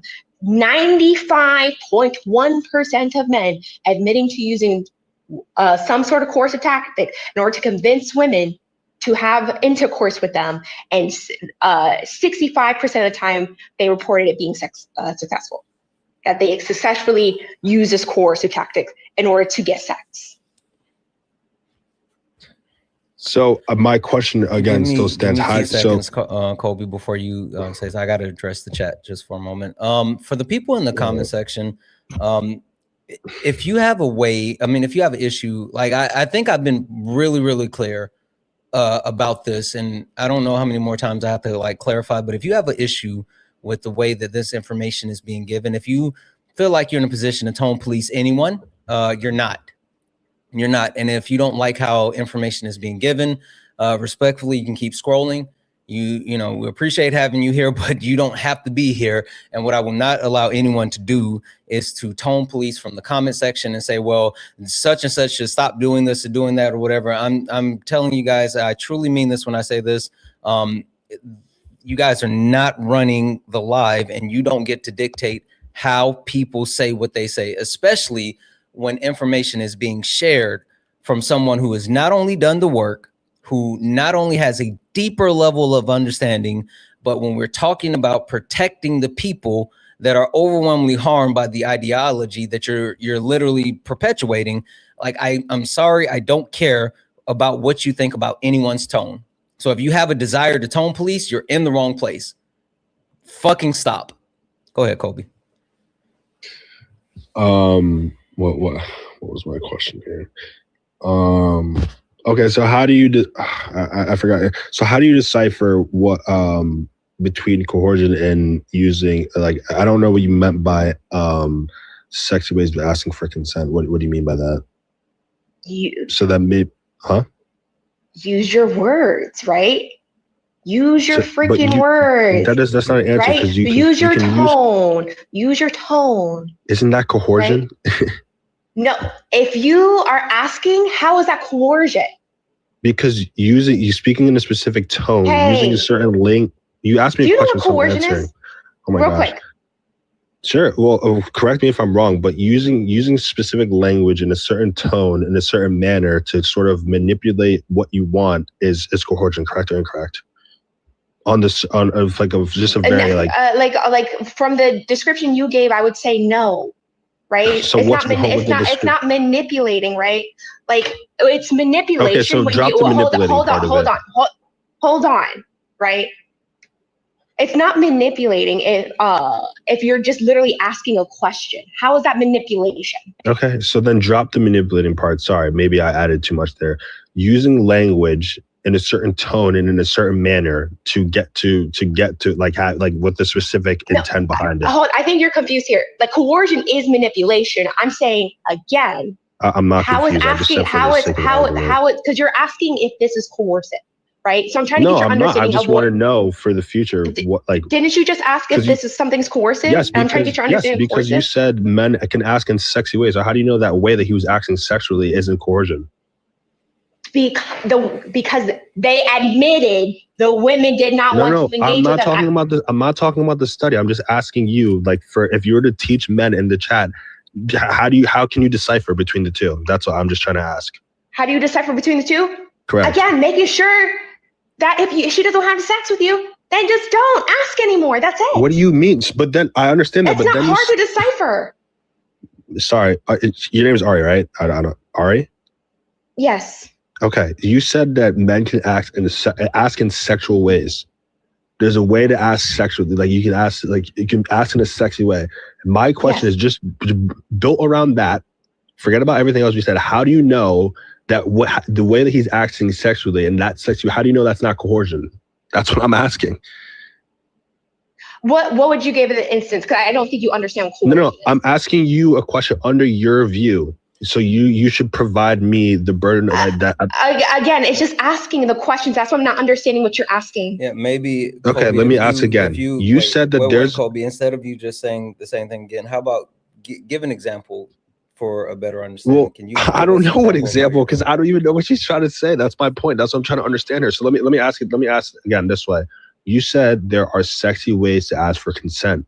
How do you decipher the difference between asking sexy? It's not asking. Wait, let me clarify. It's not asking using sexy ways to ask for consent. It's asking for for permission, right, to engage with things. Asking for the to engage, right, in very sensual ways, right, with your language, with your tone, right. But also before you guys again. You're still not establishing that because you haven't told me what your understanding. I'm not establishing anything. That's just a basic definition. What is coercion? If we're fundamentally disagreeing on semantics, then let's clarify that.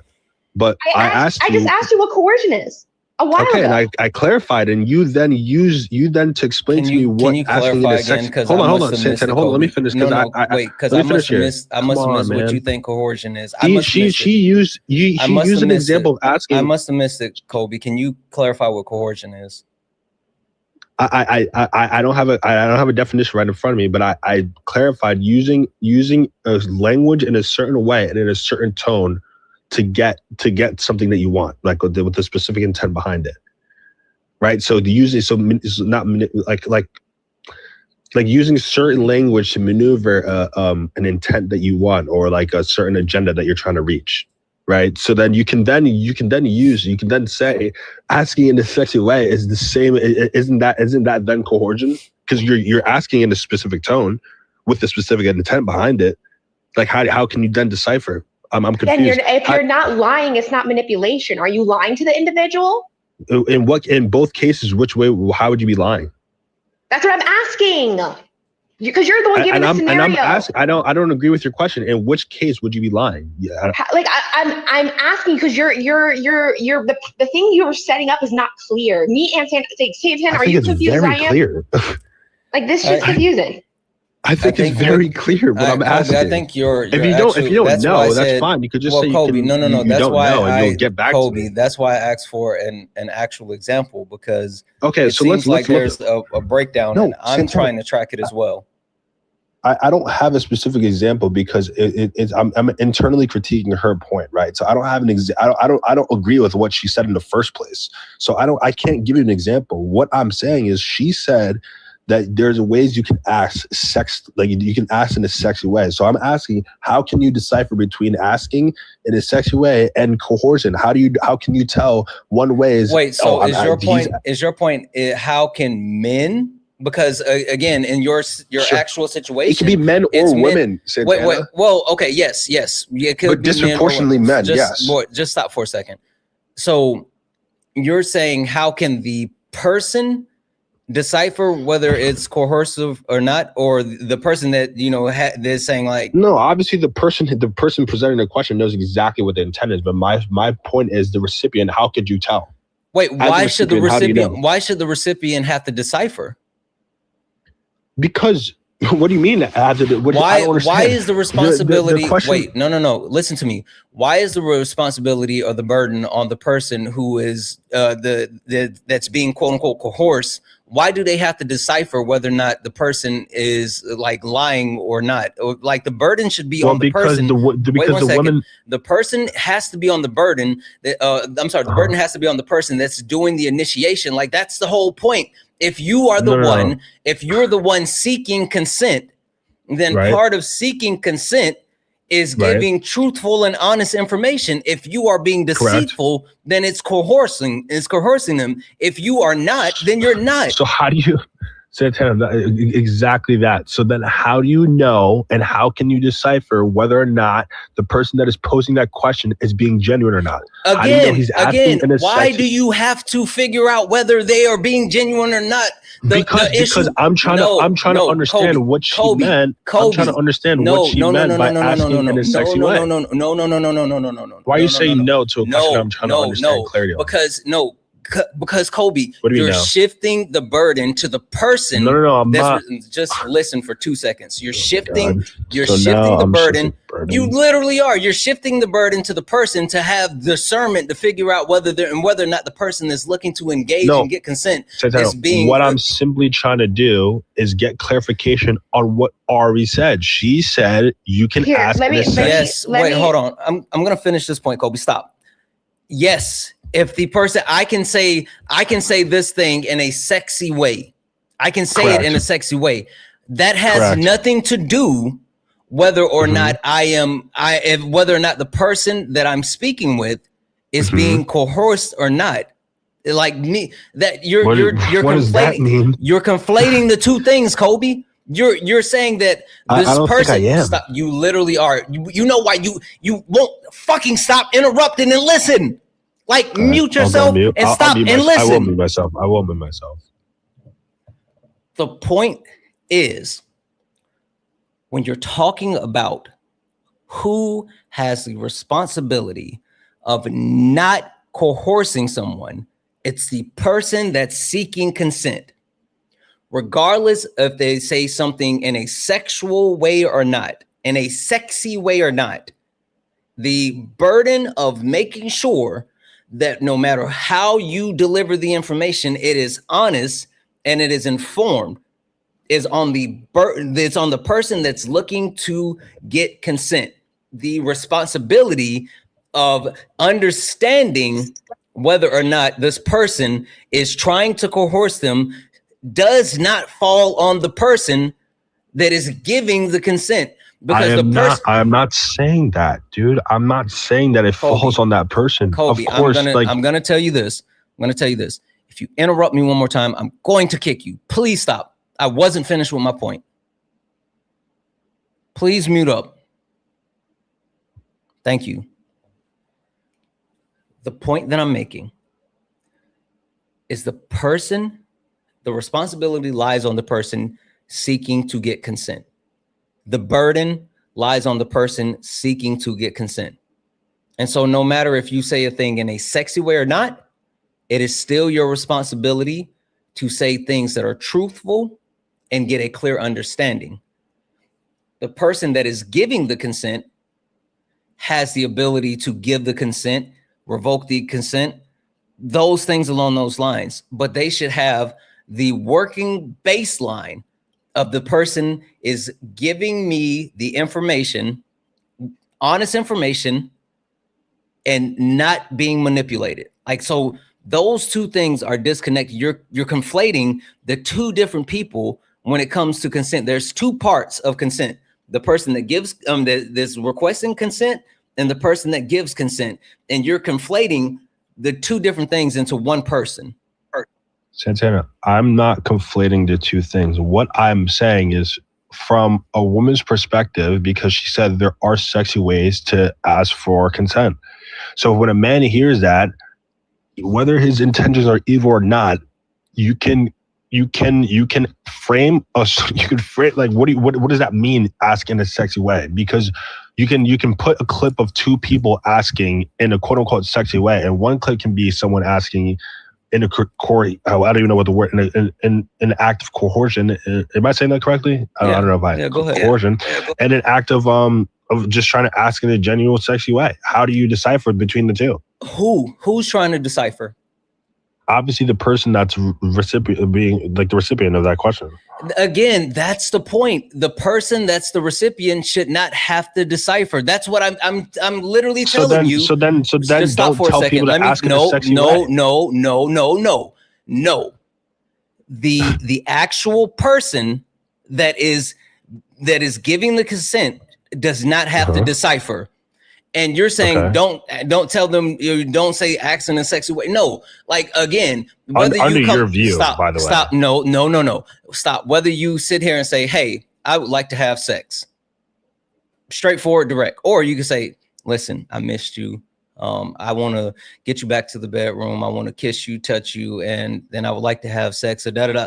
Like, yes, those are two different things as far as just direct or a quote unquote sexy way. But you can, the point is men can, or anyone that's seeking to find or seeking to get consent can definitely do it in a sexy way. But the discernment on whether or not someone is coercing them or not, that's not on the person that's giving the consent. Okay.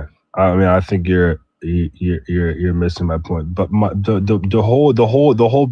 whole premise of this is that I think the stance that you guys are giving is, I think, again, you could acknowledge the fact that there are certain things that are wrong, and you could what word should I use? You can point out like what actions that men do that are wrong without completely like taking away like the act of like trust, right? Like, I mean, like the fact that the notion that I should have to ask for like people that I know for many years for let's say just like a hug or anything like that, or just to look at the person is ridiculous. Now, I do agree that you should understand boundaries and respect them.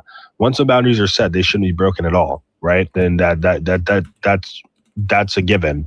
But it is completely ridiculous to say that you should have to ask your wife of 30, 40 years every time that you hug your wife to ask for consent. Okay. All right. So let me say this, and then I'm going to pass it. Let me say this, and I'm going to pass it to Ari.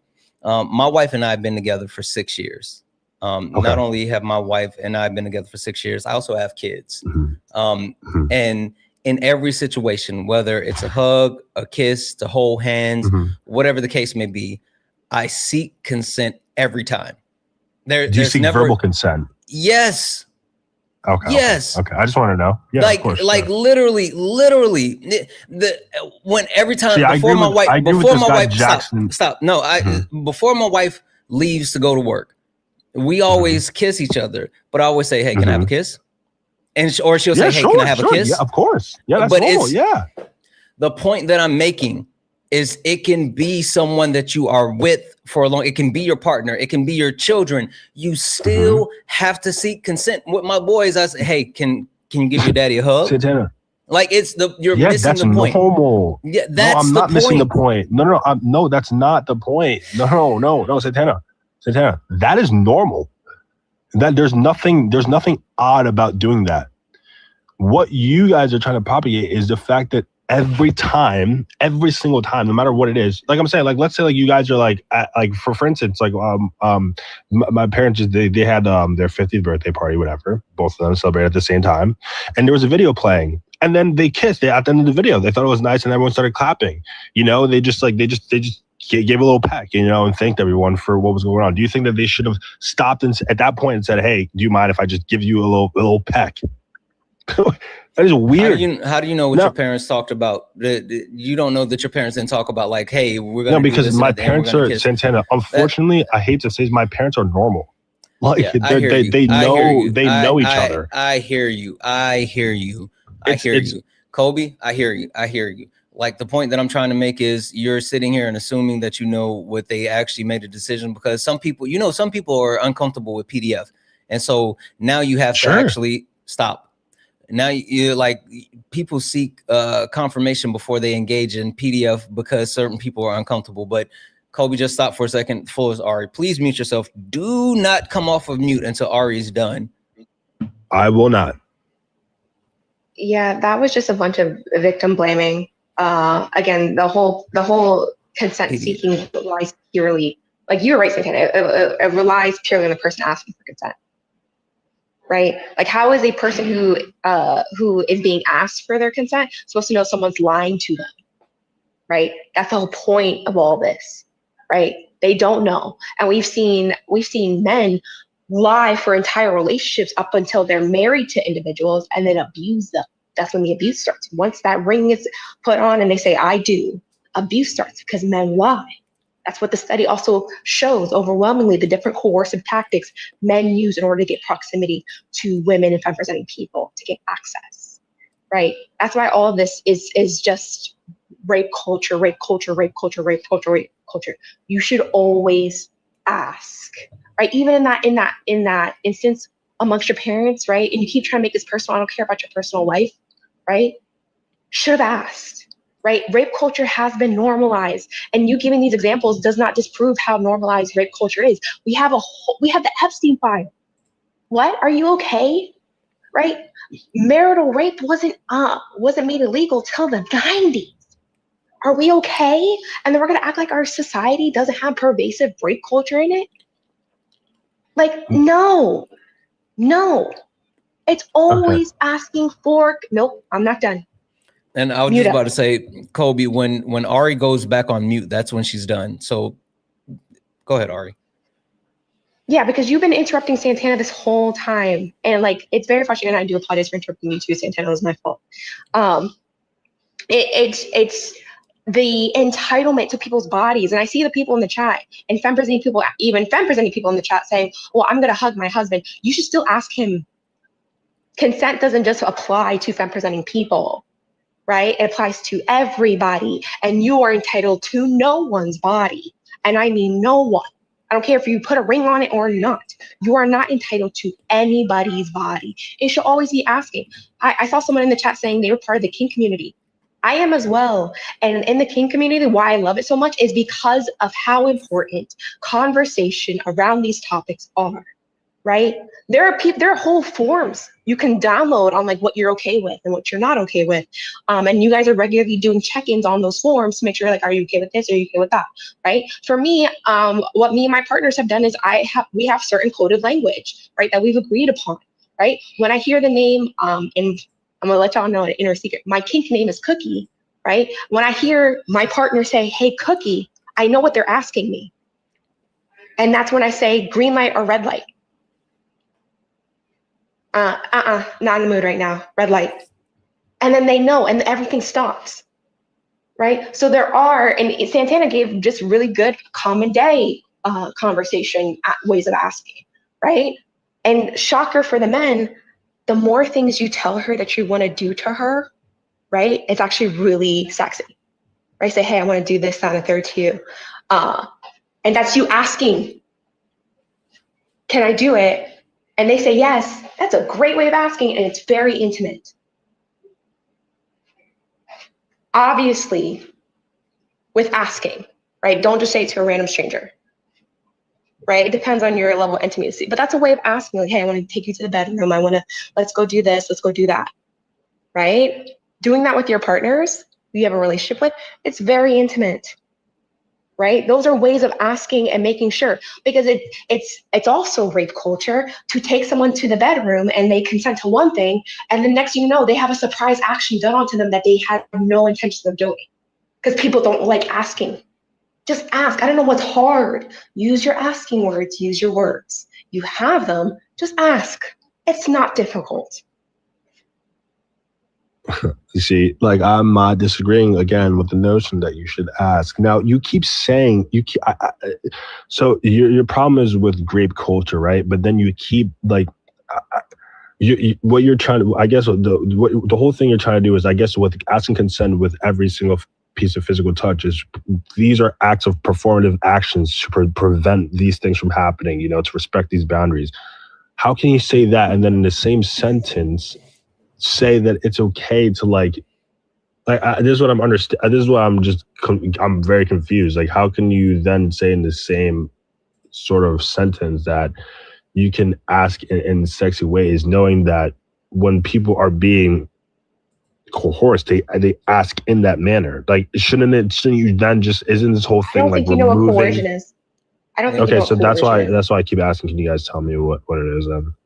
Santana, do you mind looking it up? I can look it up quickly, but yeah, here, coercing someone has a underlining intention that is coded through lies, whether it's someone that is trying to manipulate a situation or trying to use additional circumstances to get an intended result. One of the best ways that you can think of it, I don't know if you've ever seen like First 48, right? And when they try to get people to confess, they look to, get them in a room, and there's bright lights, and it's like, the only a table and a desk, and they let them sit for long periods of time before they actually come in and talk to them. They, offer food and say, oh, listen, I'm your friend. I'm going to help you in this situation. Like, there's multiple aspects of it. Whether there's lies involved or not, but it's the manipulation to get an intended outcome. And there's multiple points of manipulation, in which that's why, I went through fries, in which, crisp is even better, but the enthusiastic portion is super important. And so like, you keep talking about the person that's doing the coercing, like the responsibility is on the person that's seeking to get the consent, not coercing someone, right? So it shouldn't be a matter of like you trying to figure out, well, my partner saying this thing in a sexy way. Is it just like my partner saying something in a sexy way and they're seeking consent, or is it my partner saying this in a sexy way while also trying to coerce me? So like, it's you shouldn't have to discern that. The point being is, men should not actually do that, period. Like, as long as you're coming and you're being genuine and giving direct information, whether or not you're just straight out say it, or you say it in a way where you try to make it sexy and make it like playful or whatever with their partner, like, you have to be honest and you have to give the information, and then you're good. Okay. All right. I mean, I think, again, like, I think the responsibility of not doing these evil acts obviously falls on the person that is performing that action. The same way you're saying it falls on the person to not be coercive or whatever. But I guess we'll sort of... you're victim blaming. You're just victim blaming. If anything, I'm siding with you guys because I think saying that someone should ask in a sexy way can be very misleading. That is very misleading to say that. But that's just your perspective, because you don't think that you can actually get consent while being sexy. Like, anything that I do with my partner, like, I think my partner is, beautiful, sexy, all this other things. And so like, I don't just sit here and say, hey, would you like to be intimate? Like, the way that I talk to my wife is someone who is absolutely enamored with my wife. And so like, I can say things and be sexy while also being honest and seeking consent. Like, you can't just sit here and say, well, you shouldn't tell people to do that. That, again, that goes back to what Ari was just talking about. Like, people are part of the kink community. People have certain things that they actually like to engage with. And so like, as far as seeking consent, the way that you go about seeking consent is not black and white. The parameters as far as what's needed to get consent is very black and white. That's the point. Right. So, okay. Well, that's why I disagree with you, because so then what do you say to people that don't like to, that they're sort of, the way that they sort of show their affection or their way of sort of, I guess, getting it on is without using verbal communication. What if it's just through touch, right? And they don't opt to use verbal communication. Are you saying that they then didn't give consent because they didn't? My point is, you can communicate. You can communicate and get consent. What are you doing right now? What are you doing right now? What do you mean? You're looking for more gray area, right? No, you are. I'm not. You are. Even if people are nonverbal, you still have a way to communicate with being nonverbal. Right. That's my point. No, Kobe. That is my point. What do you mean? I'm being. That's exactly my point. My point is you can ask for consent and communicate without being verbally saying it. Kobe, as long as there's an agreement between the two parties. Stop. If you're nonverbal, yeah, I'm not saying if you're nonverbal. Hold on, just listen. No, listen to what I'm saying. If you're nonverbal, can you still lie and seeking consent while being nonverbal? Can you lie while being nonverbal? Do you mean if you're mute? I'm confused. Meaning that if you're people who are nonverbal still have ways to communicate, Kobe. It's not just about speaking. I understand that. I understand that. So what do you mean lie? I didn't understand that. Meaning if there is the way that they're communicating and they're not communicating their intentions the way that they really are intending things to go. Going back to the simple example of like Netflix and chill, where the intention is just to actually watch a movie, but the other person's intention is to have sex. Mm-hmm. Can you have those type of nefarious intentions while being nonverbal? I want to say yes, but I'm just going to use context clues and try and understand what you mean by nefarious. I don't know what that means. Sorry, I don't know what that means. But I'm assuming you mean like good intentions behind it, right? Like there's pure intention. Being nefarious is a bad thing. It's then no. I mean, then no. Yes, you can absolutely be nonverbal and have nefarious intentions. Yes. Correct. Of course. Yes. 100%. Yeah. Okay. My point is, Santana, I'm not disagreeing with the notion of consent or communicating, but I'm saying I don't believe it should be done in every single instance with your partner. And see, that's the problem, and I guess that's where we'll disagree. I understand what you're trying to say, but like the entire point of me having this point on the background saying men don't understand consent is that you have not only like we have information, already has studies, you have women attesting to the things that they've like there's a ton of donations that I have to read off, and there's like a ton of people that have a lot of stuff to say, including women who have experienced this issue of consent. And I haven't stopped to say thank you because I want to be able to have this conversation. But I'm telling you, and I appreciate women are overwhelmingly telling you that you are being like, if I showed you the things that my wife has been sending me this entire time, I'm telling you, women are openly, actively saying that you can't do that. Why are you speaking for women in general? You are perpetuating rape culture by trying to find gray area and wiggle rooms, Kobe. I'm telling you, and it would be more beneficial instead of you saying like, I'm going to fight this, right? Because you're fighting this because you in your head you think that this isn't how things should be. But guess what? Just like it's up to the person to give consent as far as like, oh yes, this is acceptable. Correct. We need to listen to the people that are harmed, overwhelmingly harmed. And while men can be harmed by not seeking consent, overwhelmingly women are the ones that are being harmed when it comes to consent.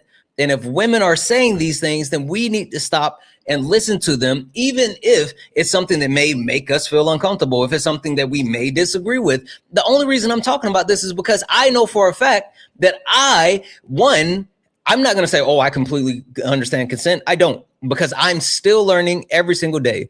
But the one thing that I know for a fact is that I used to be a lot further than where I am today. I had a lack of understanding completely of consent. And I thought, oh, consent just means saying yes. But the point being is I had to stop and listen to those people, the women that are overwhelmingly negatively impacted, and learn and go from there.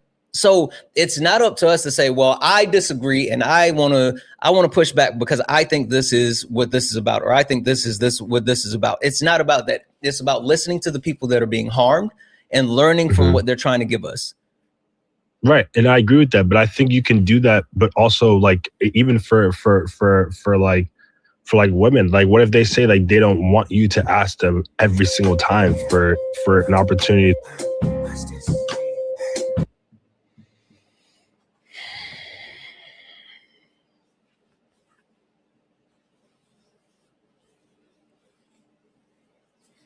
Rape culture.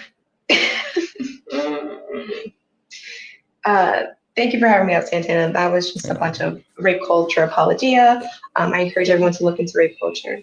Well, Art, you know what's so interesting though, and I tried to explain to him, like, it's not about thinking that like, oh, you're sitting here saying, oh, that's not rape. That's not rape. I mean, a lot of people sit there and think that, oh, rape culture boils down to like, oh, you know, the people who sit there and say, well, Donald Trump didn't rape E. Jean Carroll, and not understanding that it also lies in the constant seeking of like, well, what about this? Oh, what about this? What about this? Trying to find ways to make certain things either be acceptable or not seem so bad. And like, that's an issue. Yeah, it's the apology around it. Santana, as you're having this topic, you're gonna become so disgusted with well, I know you've listened to my lies, but this topic specifically just proves how disgusting men are. Especially, I'm wondering if you stumbled upon someone trying to give the age of consent and making those arguments yet. Yeah, I don't think I can take those type of arguments because I'll just crash the fuck out. Like I will. There's no, I can't do that. But keep doing the good work. Thank you for having me up. Men are gross, but have a good day. Bye, guys. Thank you. W's in the chat for Ari, guys. W's in the chat for Ari.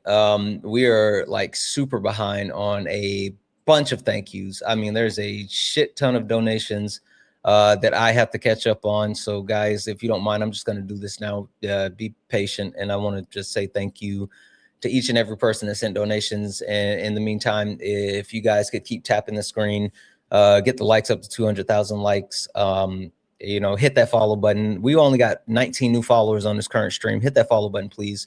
And also, if you'd like to support the live, you can do so. Cash App, PayPal, Venmo, pay links and links in the bio. Santana speaks for you. If you're over on YouTube, you can send a super chat and I will read that out. W's in the chat for Kara. Kara sent a $4.99 super chat to say, if the entire chat is opposed to your argument, then you may want to look inside of yourself and ask why. Your attempt to wait. I think you're trying to say your attempt to dissent. I don't know why you. I'm assuming you said that your attempt to something make your argument makes you a red flag. Yeah, I completely agree. Decent, not dissent, decent. I trying to make it palatable. I'm assuming that's what you're saying. W's in chat for Megan for the $5 super chat to say, my fucking head is going to explode. You can't negotiate your way out of being raped. Every day these men try to justify sidestepping consent. Like that's the whole point. Like that's literally the whole point. Like, why do we have to find wiggle room when it comes to consent? Why do we have to find, well, if not this, then this? If not, why?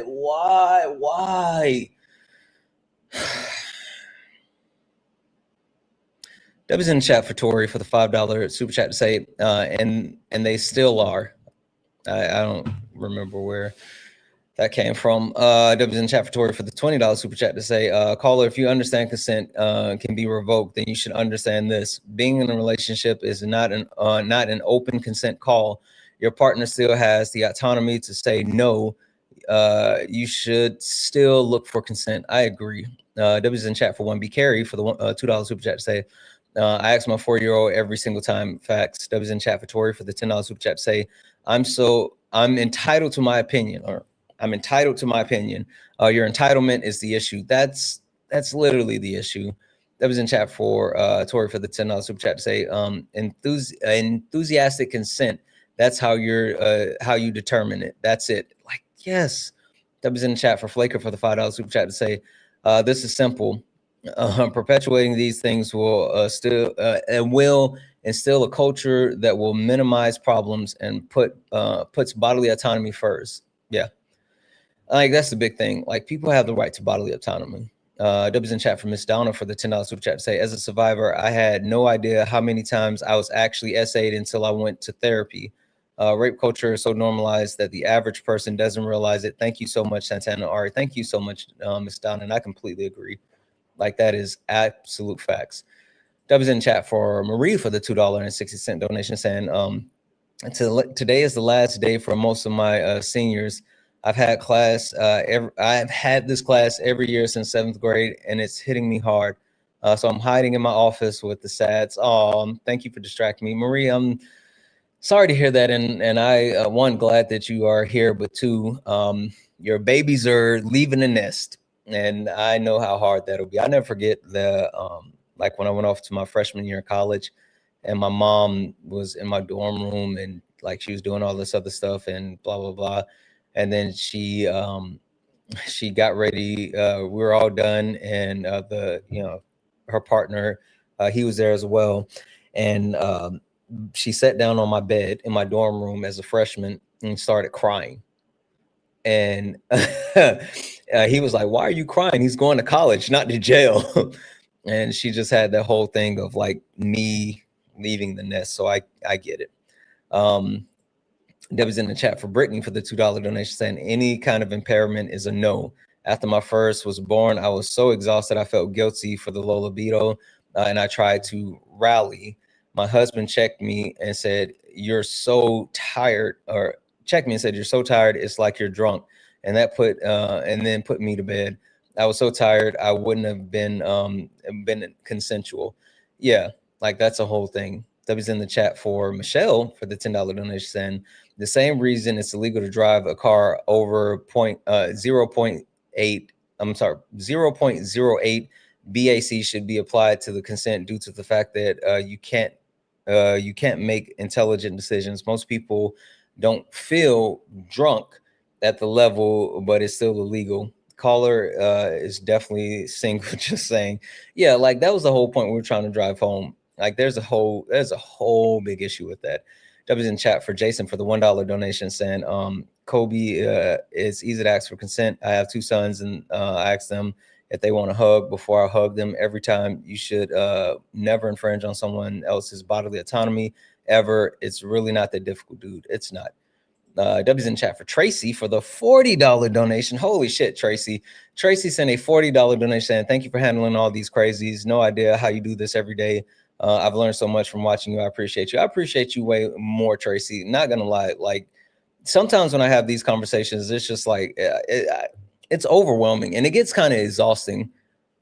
Sometimes I would be disingenuous if I said that it's not exhausting at times to talk about this stuff. And people think that, oh, you just like to rage bait and da-da. If I'm gonna be honest, I hate talking about this shit. I really do. I hate talking about some of the topics that I have to talk about, but I feel like I have to talk about them. Like I feel obligated because it's my responsibility. And so I hate having to explain, race and racism to people who have no intention on actually being genuine and like coming from a position. I hate, trying to explain consent to men who just want to figure out a way, how can they, get what they want without them being called a rapist. Like I hate that shit.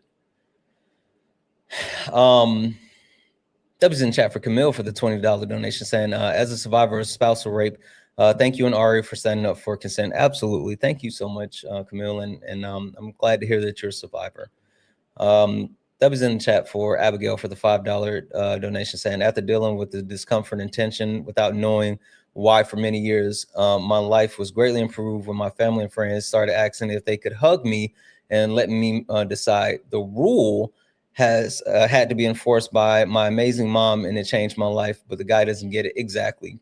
W's in the chat for Abigail. W's in chat for Miss Torres for the $2 donation saying, it's simple. You can be sexy or sexual the first time. If the person does not respond in that way, and you continue, then that's when it becomes coercion, because you are continuing against their consent. Coercion is manipulative and has a negative intent. You're not being genuine. Good call out, Ms. Torres. I wish I would have seen that earlier. That was actually a great explanation. W's in chat for Mia for the $5.55 donation saying red flag's a red flag. Red flag is red flagging. As a reminder, how do I support Ari because she deserves it? If you guys want to support Ari, you can send her her pay links. If Ari, if you're still watching, can you? I think it was in the poll as well.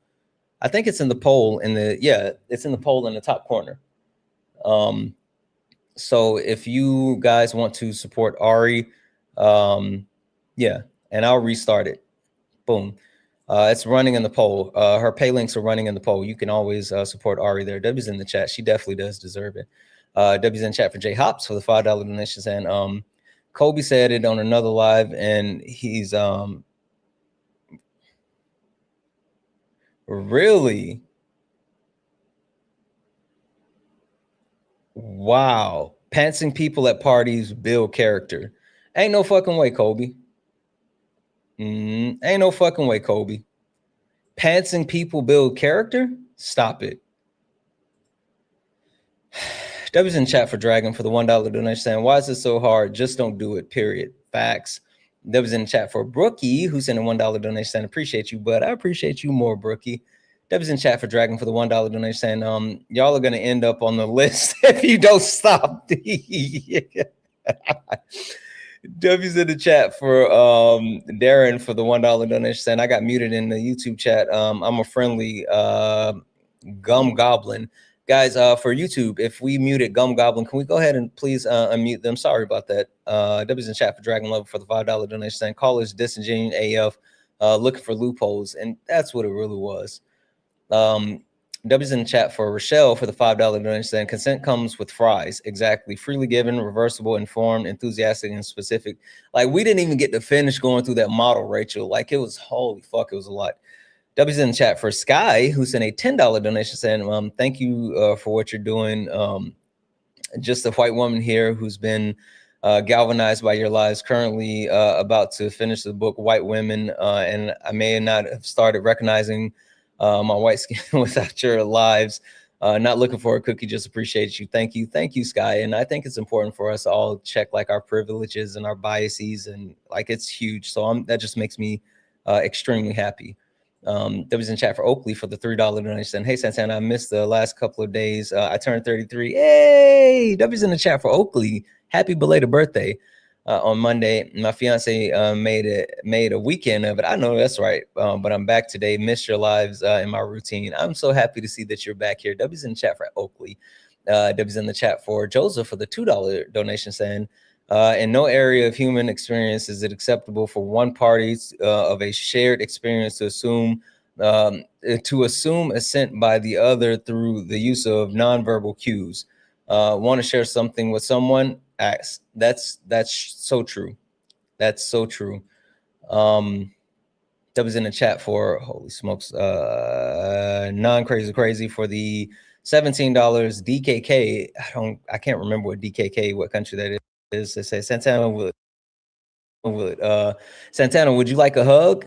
That's how easy it is. That is how easy it is. W's in the chat for that. W's in the chat for DJ Blackman, who sent a $5 super chat to say, if a woman tells you you don't have to ask all the time, then that's her consent still. Consent is the key in every aspect. Yeah, understanding consent, like actually communicating. I think like that's the biggest piece that's missing, right? And I think that when we try to figure out this wiggle room and these gray areas and all this other stuff, like communication, like that's the point. Like that's the point. It's communication. It's just communicate. Just fucking communicate. That's it. It's Danish. It's Danish. Got it. Thank you. W's in the chat for Great Britain for the $4.99 euro to say King gave Trump a bell off of the HMS Trump, and we essentially indirectly call him a bell, calling him a bell in. I don't get that British joke, but I'm gonna look it up. I don't get the British joke, but I'm gonna look it up. And guys, last but not least, fucking massive W's in the chat for Amanda for the $100 YouTube super chat, which is fucking huge. Massive W's in the chat say, Thinking it's silly to have to ask every time if you want to touch someone is rape culture. No matter the duration of the relationship, the caller's girlfriend saying that you don't need to ask is rape culture. Consent is needed every time for everyone in all situations. Like, and the weird part for me is like, we should want to seek consent. We should want to communicate, and we should want to get to the point where we're able to understand this, especially not only with our partners, but just in our daily lives. Like, I think that's a big thing. W's in the chat. W's in the chat for all the donos, guys. So guys, we're like almost at 2.5 hours, and not gonna hold you. I was planning on being on like a long time today. And when I woke up, but the more and the more the like morning has gone, I'm starting to feel like worse and worse. And when I sat down at my camera and I hit live, I almost just like ended the live when I first started. So I'm not feeling awesome. So I'm just gonna call it here for now. And we should be back later for late nights. But yeah, I don't know what's going on. I'm not feeling 100% awesome. So I'm just gonna call it here, and we'll be back later for late nights. All right. So we're gonna do that, and let's go. You stepped in a box, now you're in the ring. Ain't no hugs here, you better take your best swing. Mike Hot, who wanna step in the flame? This ain't a debate, this a mind game. Facts type lies, get left in chain. One wrong word, get slapped out your name. This ain't TikTok T, this a war zone talk. No script, no filter, no safe walk. Bring stats or get scrambled like a glitch. I got fire in my mouth like I came from the pit. Yay! W's in the chat for the chat. W's in the chat for the chat. Also, W's in the chat for Elijah, who just sent a $5 super chat to say, "Hey Santana, definitely a friendly, wasn't trying to ruffle any feathers, and definitely appreciate the live, so I wasn't trying to get muted." All good, all good, all good. I think it was just a little bit of a mix-up, but I appreciate you. I appreciate the hell out of you, and I appreciate the hell out of everyone here. Guys, back this evening, night 4 of Late Nights with Santana, 7 p.m. Eastern, 10 p.m. Eastern, 7 p.m. Pacific, Late Nights with Santana. We're wrapping up the conversation around abolishing police and prison system. So I will see you guys later. Thank you all for being here.